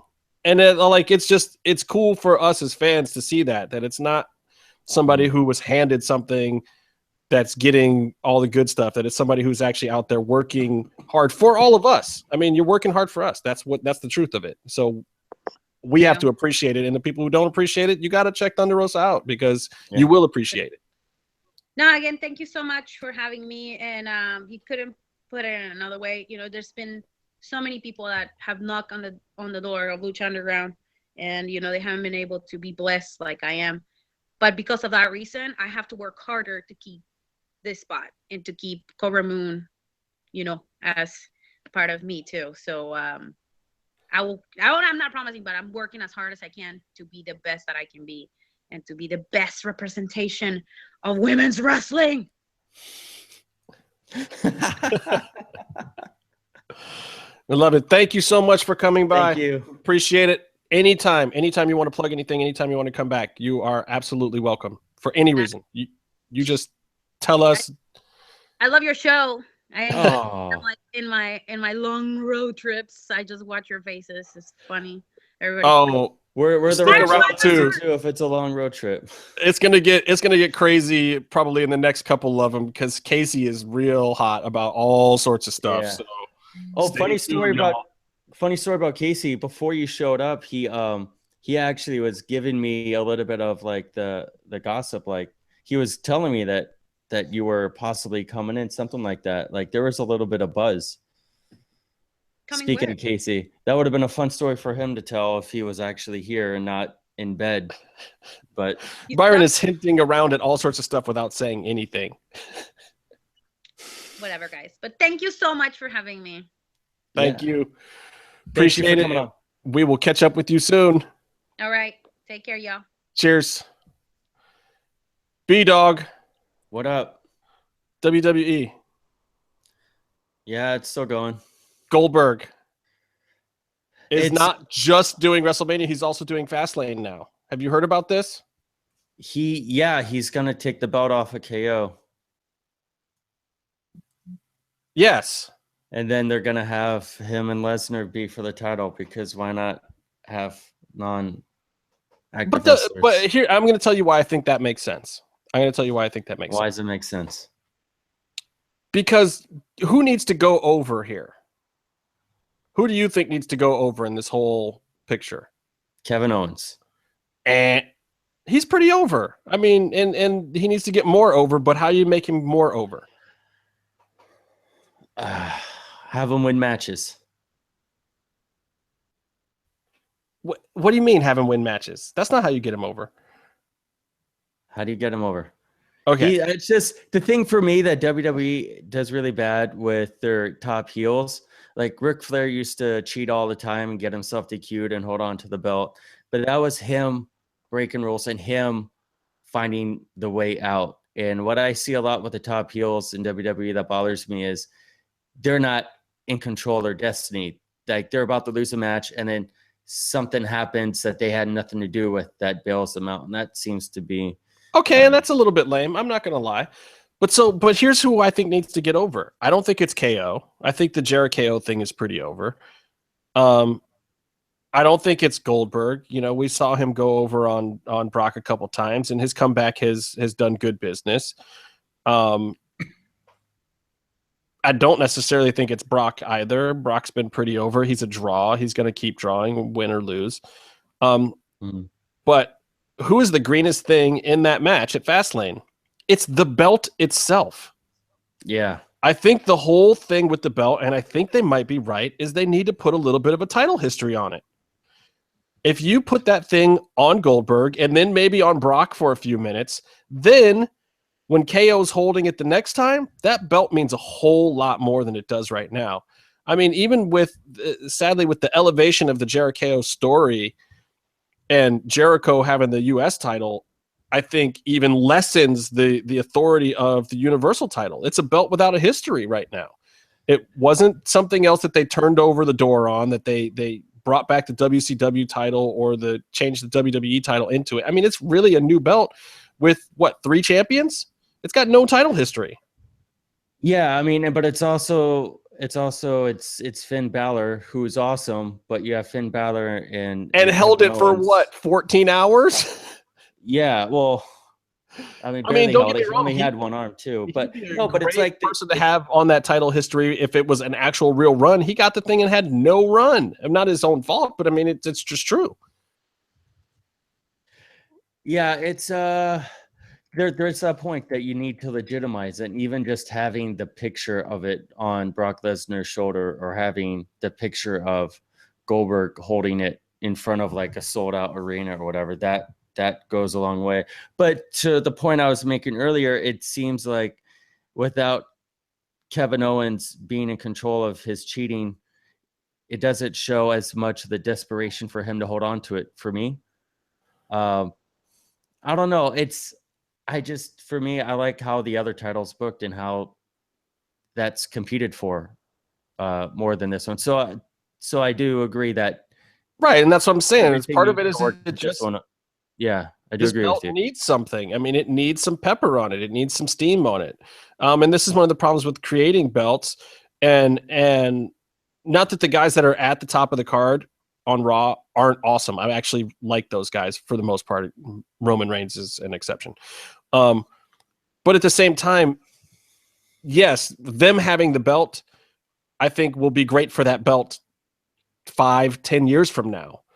Mm-hmm. But yeah, you know, any other time you've had a belt come into a promotion, you've had some older guy who's been in existence for a while. But like, you know, if you look at the title history of the Universal title, it reads like it's an NXT belt. I mean, the NXT belt has a bigger lineage at this point, you know? Cool. So I just think that is part of the angle here that I think some of the naysayers are overlooking, is like, look, they have to.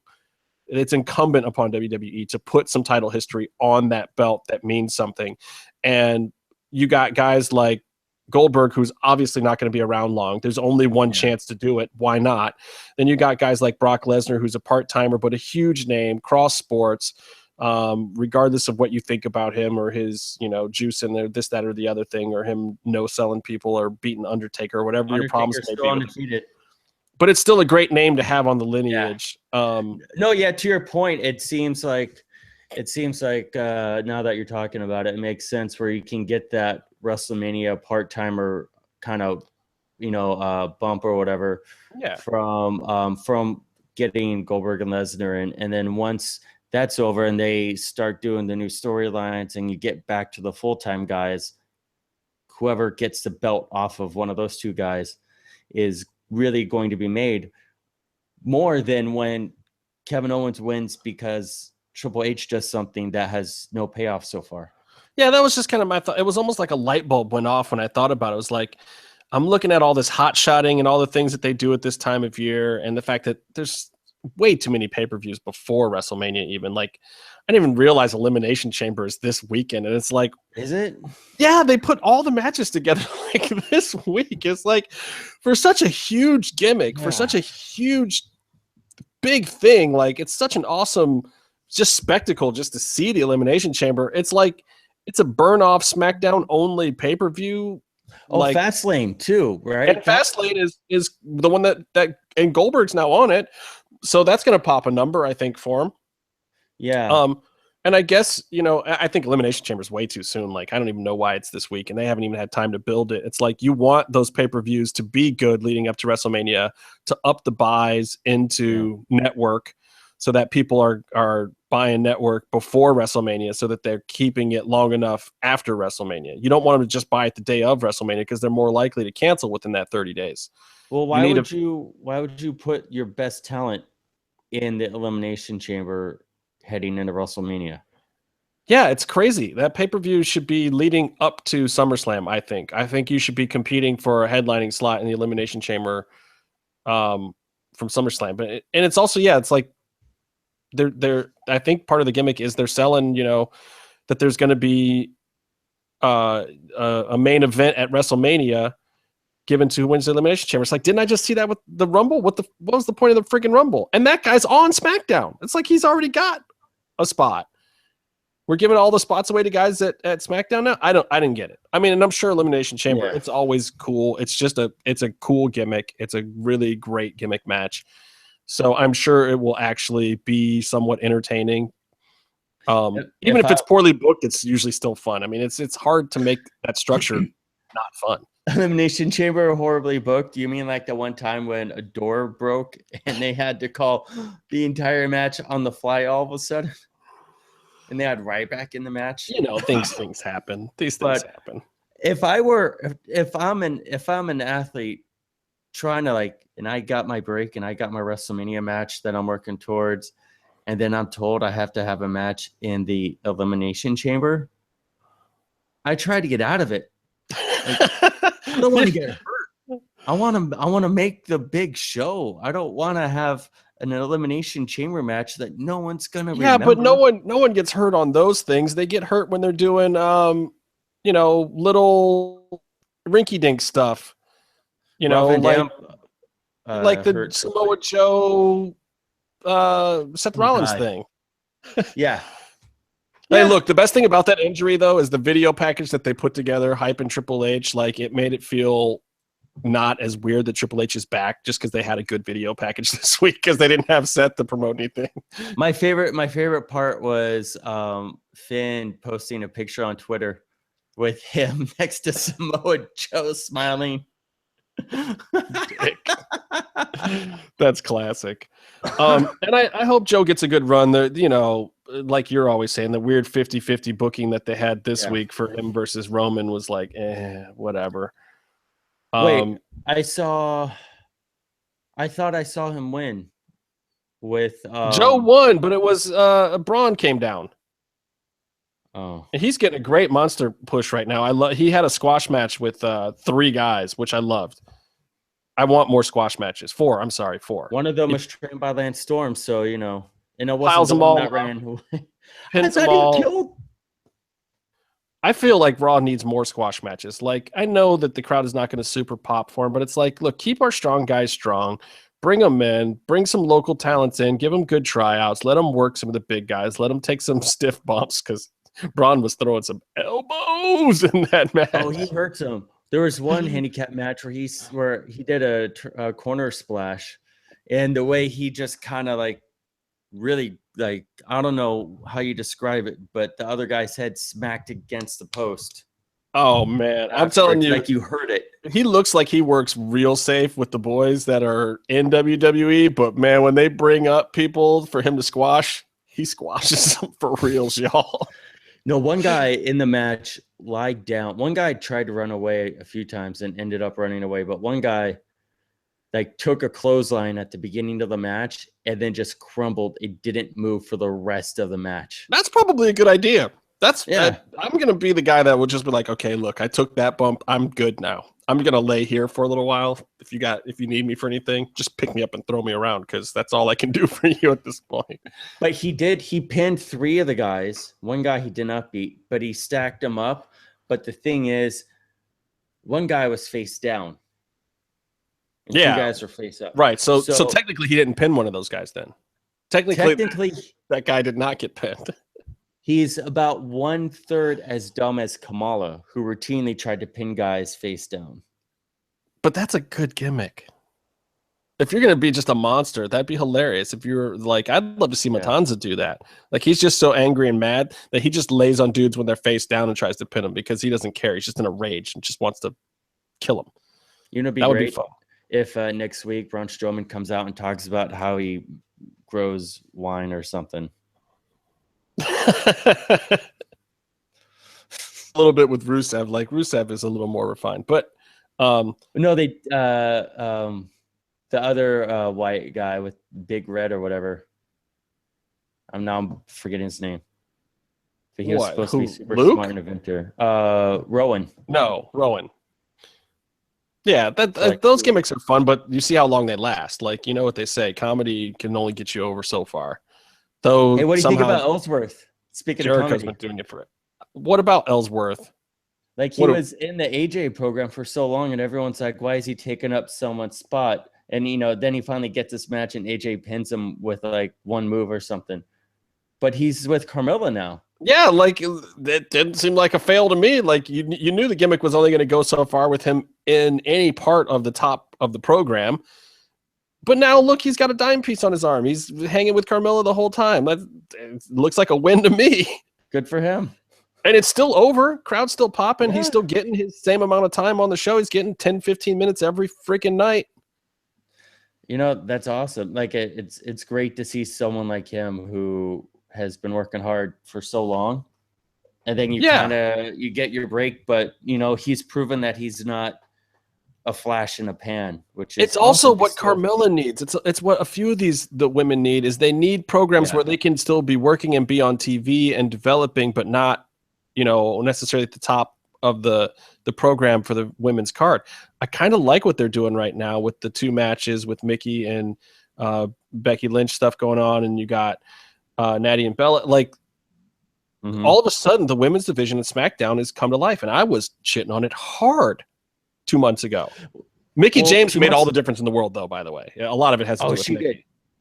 I mean, it was a total coup that she was on SmackDown when Raw needs her more. But what happened... And it just goes to show you, though, that jobbing to Asuka is worth it for some people. Well, I mean, I don't think there's any other option. But it's interesting that when they started up, SmackDown had more people, more female wrestlers in their division, but they were less known and less proven. And it just seemed like weak sauce at first. It was terrible. Yeah, and you have a pay-per-view match, Nikki Bella, who's improving, but it's Nikki Bella versus like Carmella. And you're like, why is this even happening on live TV? But they were giving them all opportunity, and they were just planting the seeds. And now we're seeing that everyone seems to have a character and motivations, and they're getting better. And all of a sudden now SmackDown has multiple compelling women's matches. And on Raw, you still can't really get one that you haven't seen 5 times. Yeah, and that's, I mean, like, there's nothing else they can do. Meefloaf was trying to call me, but he doesn't. I have to send the link from my thing, which means I have to find his address again. Oh, we got comments in the Meefloaf, I see you trying to get in. I just can't. It doesn't work unless I send the actual link now. So I have to find your thing again. You can tell him. No, his birthday is September, the month of September. I guess they do it over there in the UK. Do what over there? He says his birthday is September. So what are we doing for his birthday? Oh, that's when Thunder Rosa is going to be at British Empire Wrestling in London, UK. I really want to go to WrestleCon. I realize I'm going to be in Iceland that weekend for that, like, a whole week. You idiot. You live in Florida, and the one time you plan to go on vacation is that weekend? Really?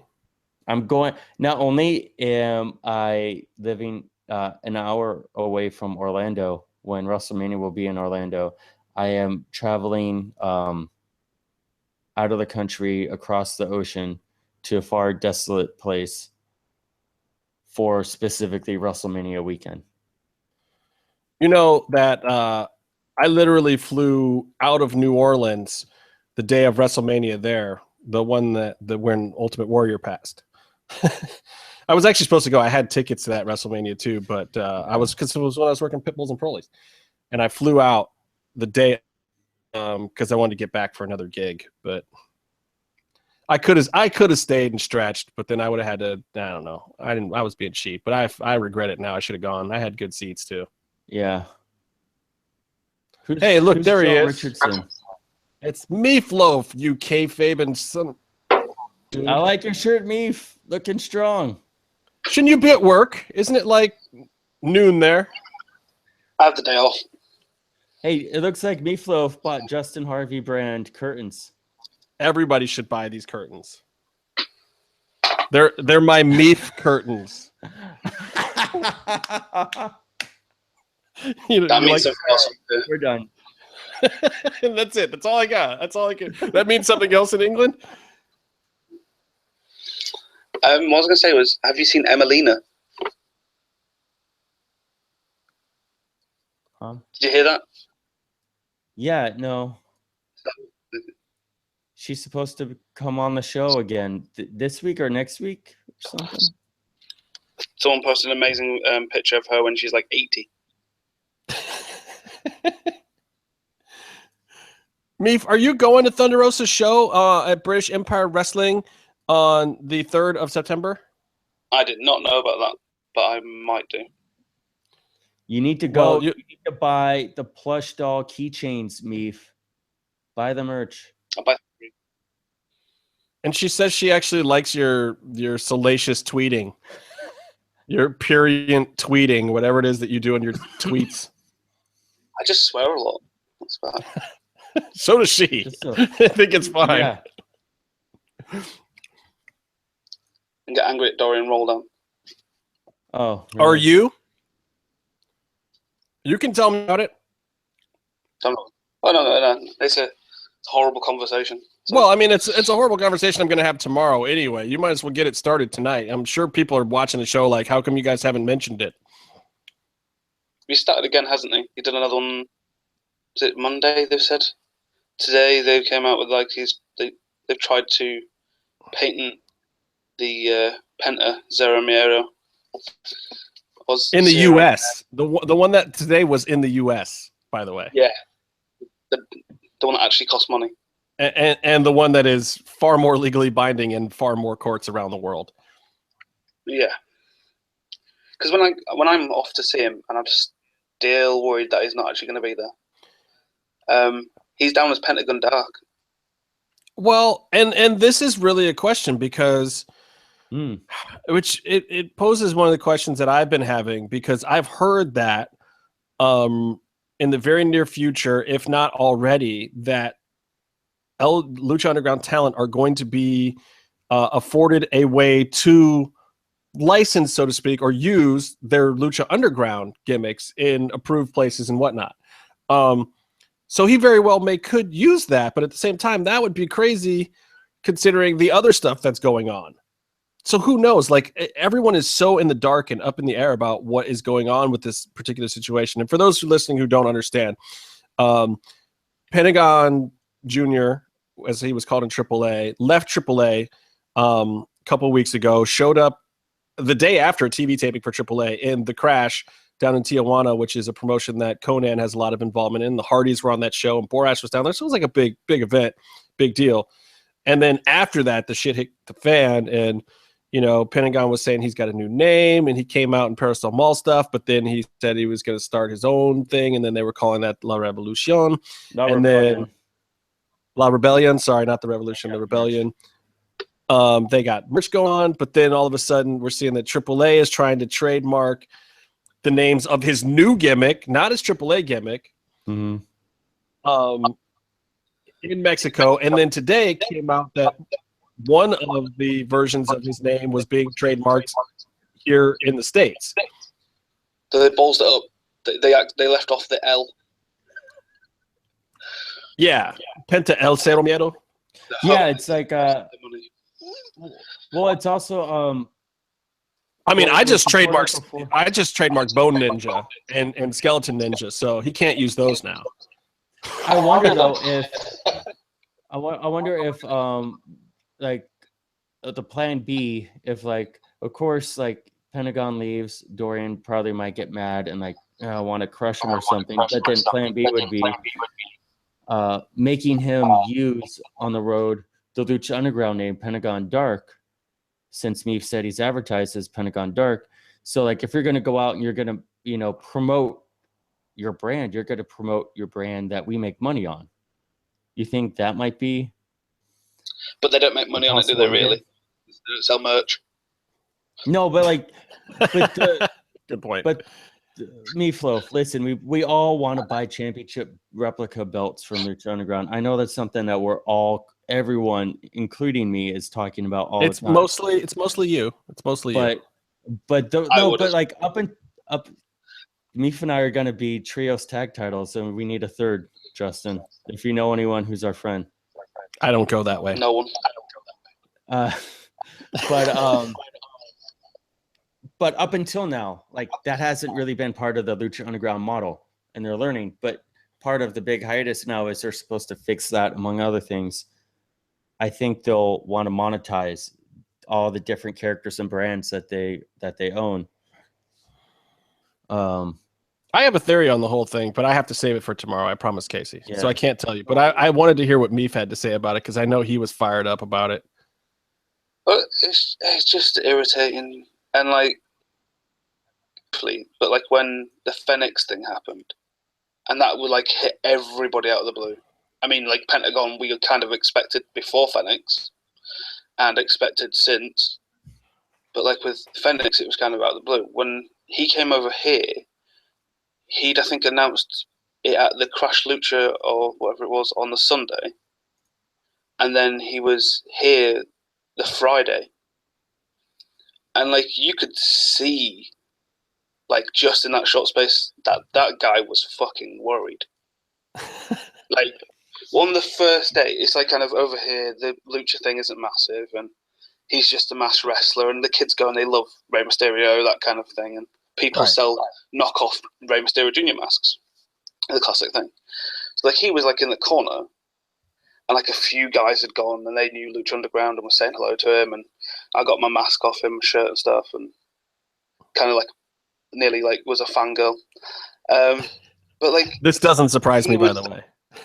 Yeah, I mark out like hell. I'm really bad. He was like, you could just tell. And then like when he had the first match, there was a standing ovation at the end of the night. Like no one knew him until when he wrestled. Everybody was like, "Oh my god, this guy's fucking insane."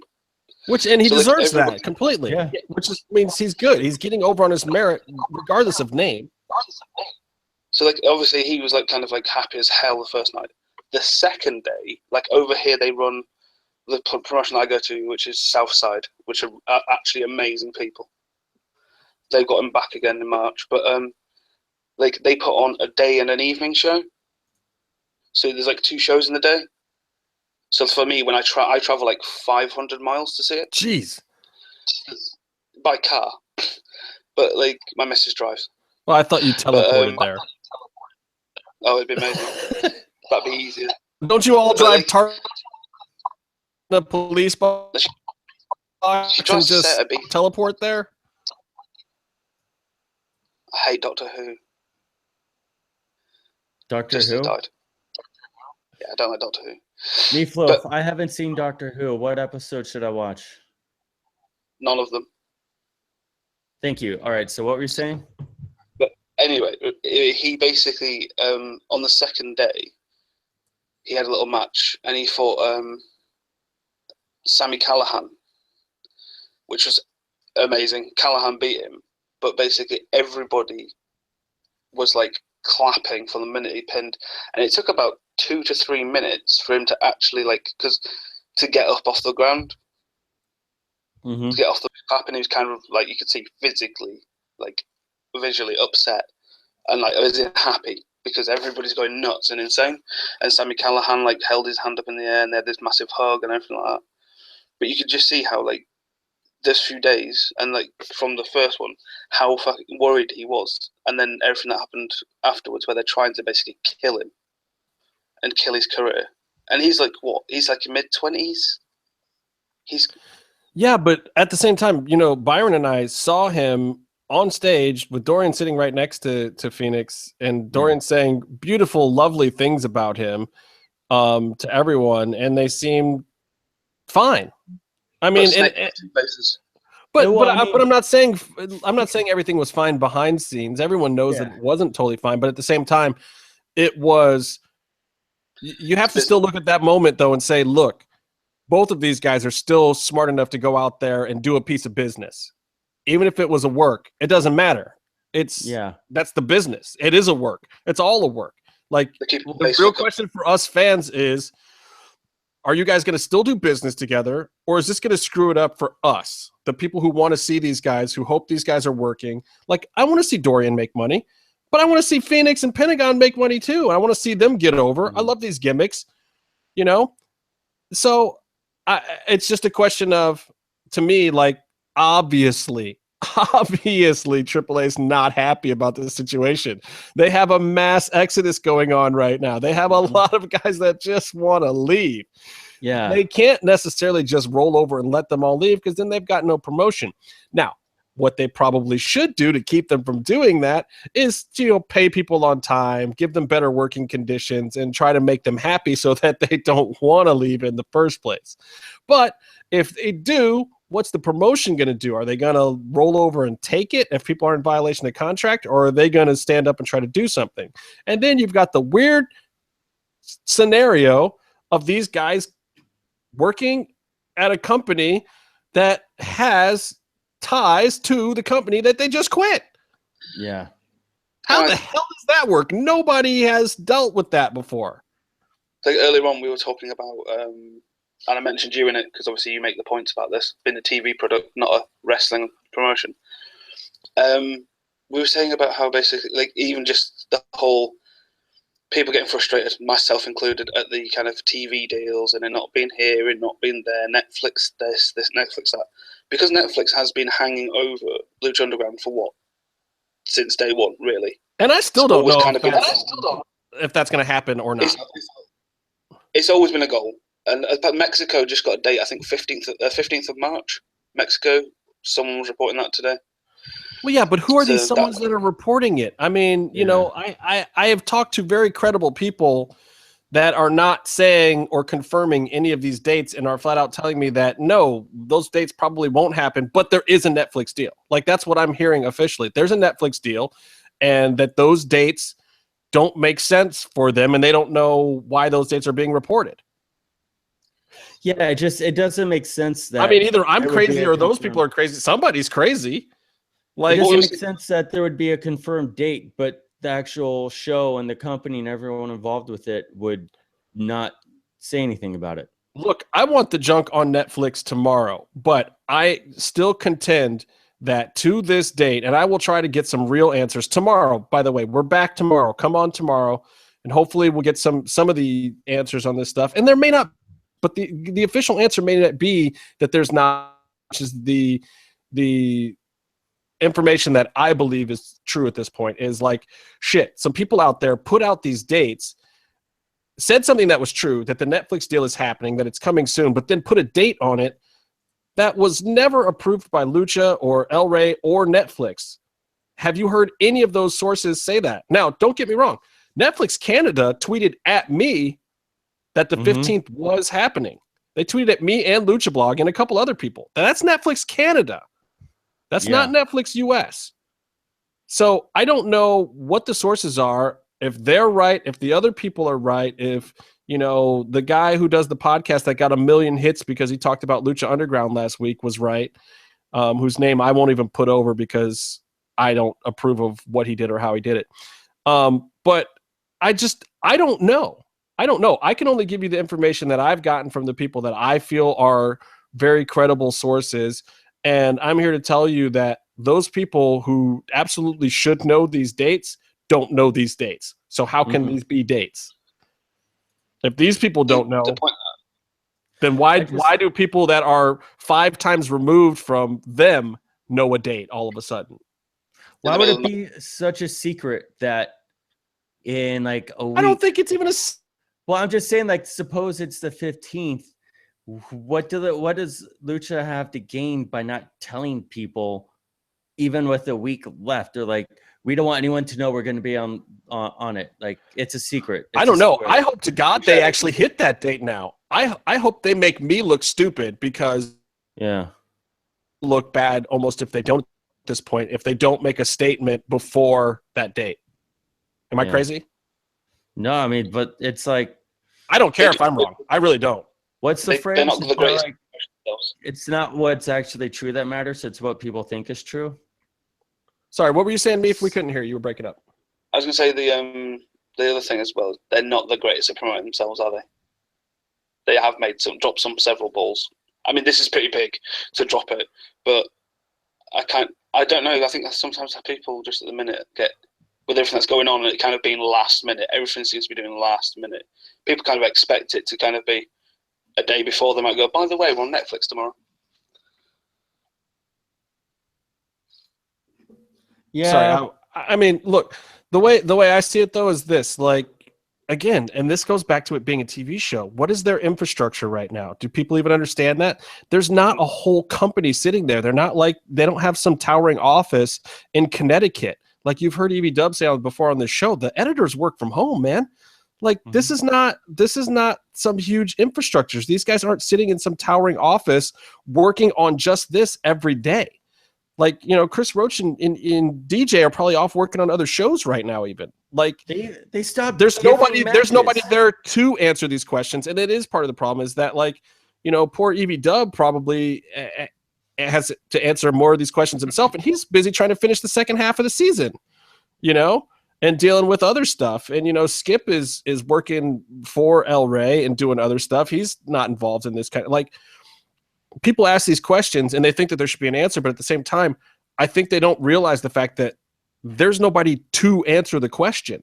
You got one guy over in social media at El Rey, you know, you don't have like a PR department for just this product because, again, they're not a wrestling company. They're a TV show. Go and try to ask somebody a question about, you know, a TV show that gets 1.3 ratings in their off season and see what kind of answer you get. Like, I've worked on shows that get the same numbers. Could I tell you what was happening in the off season for an episode of Chef Wanted with Ann Burrell? Hell's no. And I wouldn't even be, as a producer, one of the main producers on that show, I wouldn't even be in an office with anybody who knew that answer in the off season of that show. I wouldn't be anywhere near it. So there would not be an answer. Like if there was some major PR thing going on or some huge media snafu, they would have to hire people back to the show to come and deal with it. Or the network itself, Food Network for my show at the time, would have to take care of that PR deal. And we had some of those issues. We had a chef who was a winner on the show that ended up not taking the job, and some bad press came out about it. And people were like, oh, this show's all fake because these guys don't even really take the jobs that they win on the show. It's like, no, he was offered the job in a contract. and blah, blah, blah, this and the other thing. But there was no one to make the press release. I was getting hit up with personal emails while I was working for a completely different company.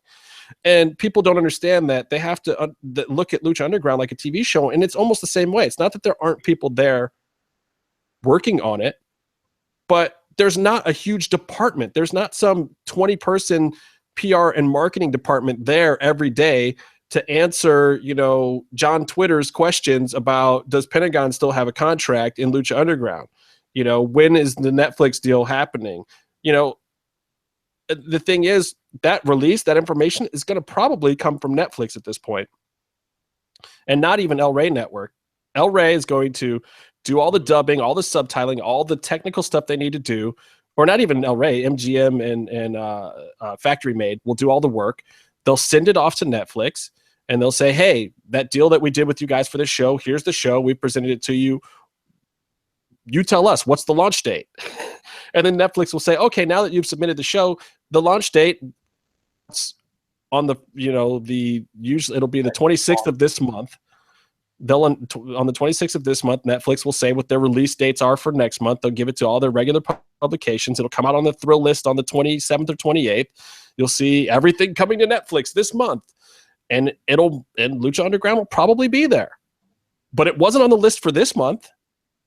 And it's not a big enough show that they would hype it up to try to drop it in the middle of the month. Why would they do that? Netflix doesn't care that much to do that unless somebody's pushing them to, or there's some other deal at play or some other big announcement, but I just don't see it. And I've heard the information from various people that no, they're not ready. They don't have a specific launch date yet, and they'll get it done as soon as they can. And as soon as all the big boys and marketing people and everyone and tech signs off on it, it will be there. But wherever these dates came from, nobody I've talked to who legitimately should know. That's all I can say. Yeah. The thing I was going to say about this whole because you obviously your knowledge of TV and how it works, and the whole Pentagon Phoenix thing, was that people don't understand the different companies that have different fingers and different pies within Lucha Underground. As in, one decision can't be made by one person, and there's different contracts and so like you saying about the contracts that they signed, with the 7-year contracts, and they can't get out of them and all this kind of stuff. Although if you're Hernandez, you can.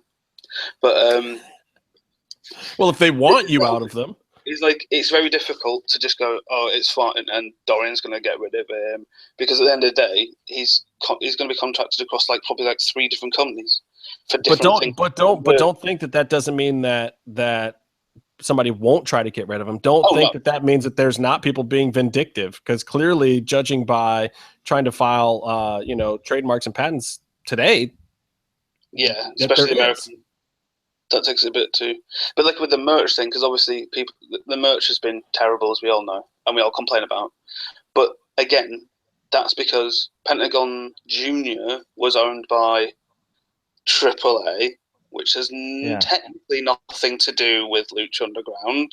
It's a separate company, but they brought in the wrestlers and vice versa. So it's very murky. Well, that's but what people don't seem to. But the other, there's a lot of kind of. But what people don't understand is it's not murky. It's not murky at all. AAA allowed Lucha Libre FMV LLC to license to MGM Factory Made El Rey Network the character properties and the intellectual properties that they had for these characters that they wanted to bring over and showcase on the show.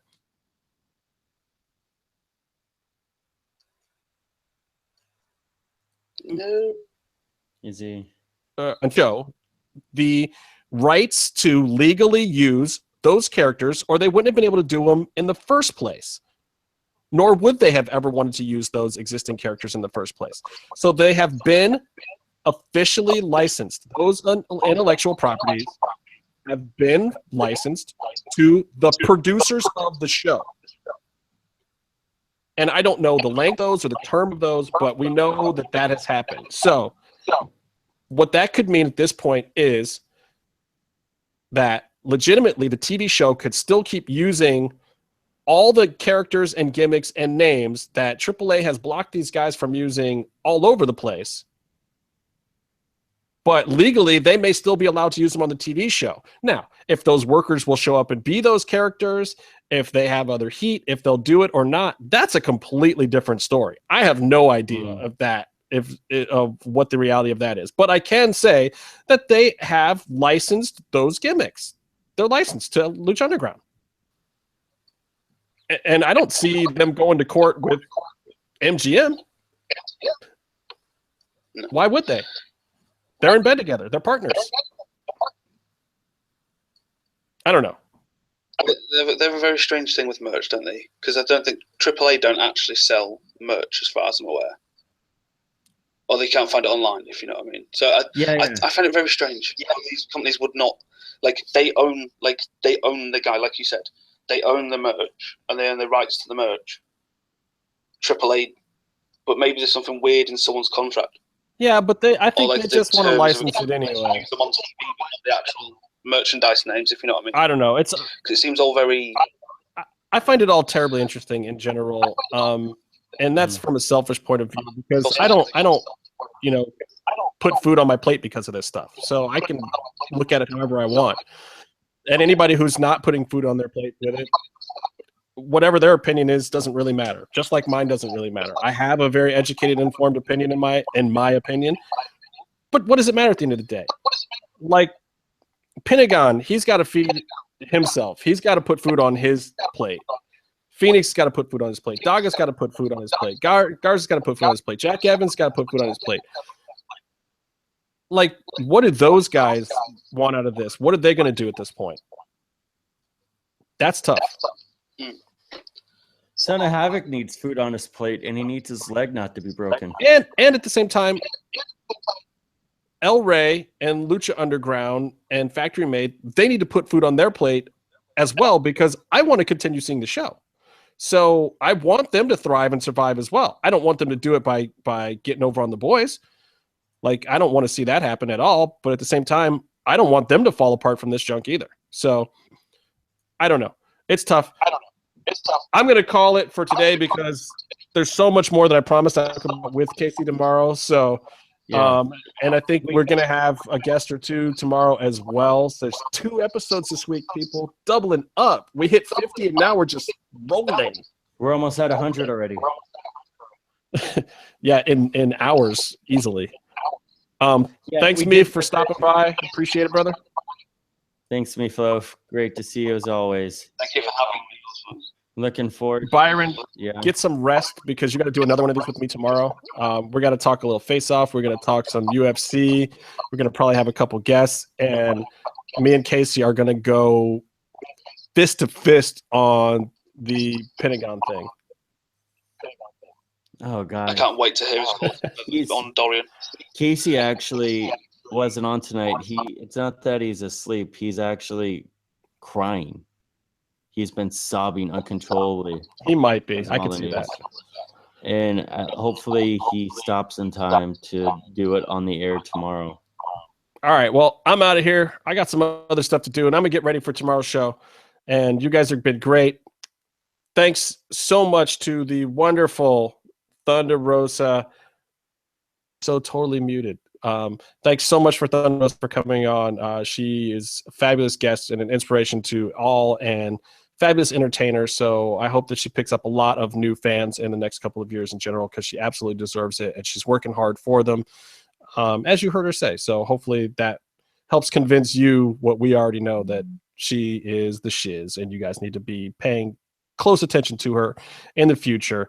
And the entire Snake tribe too. They're getting it right now. So until next time, y'all, stay calm, stay in the mix.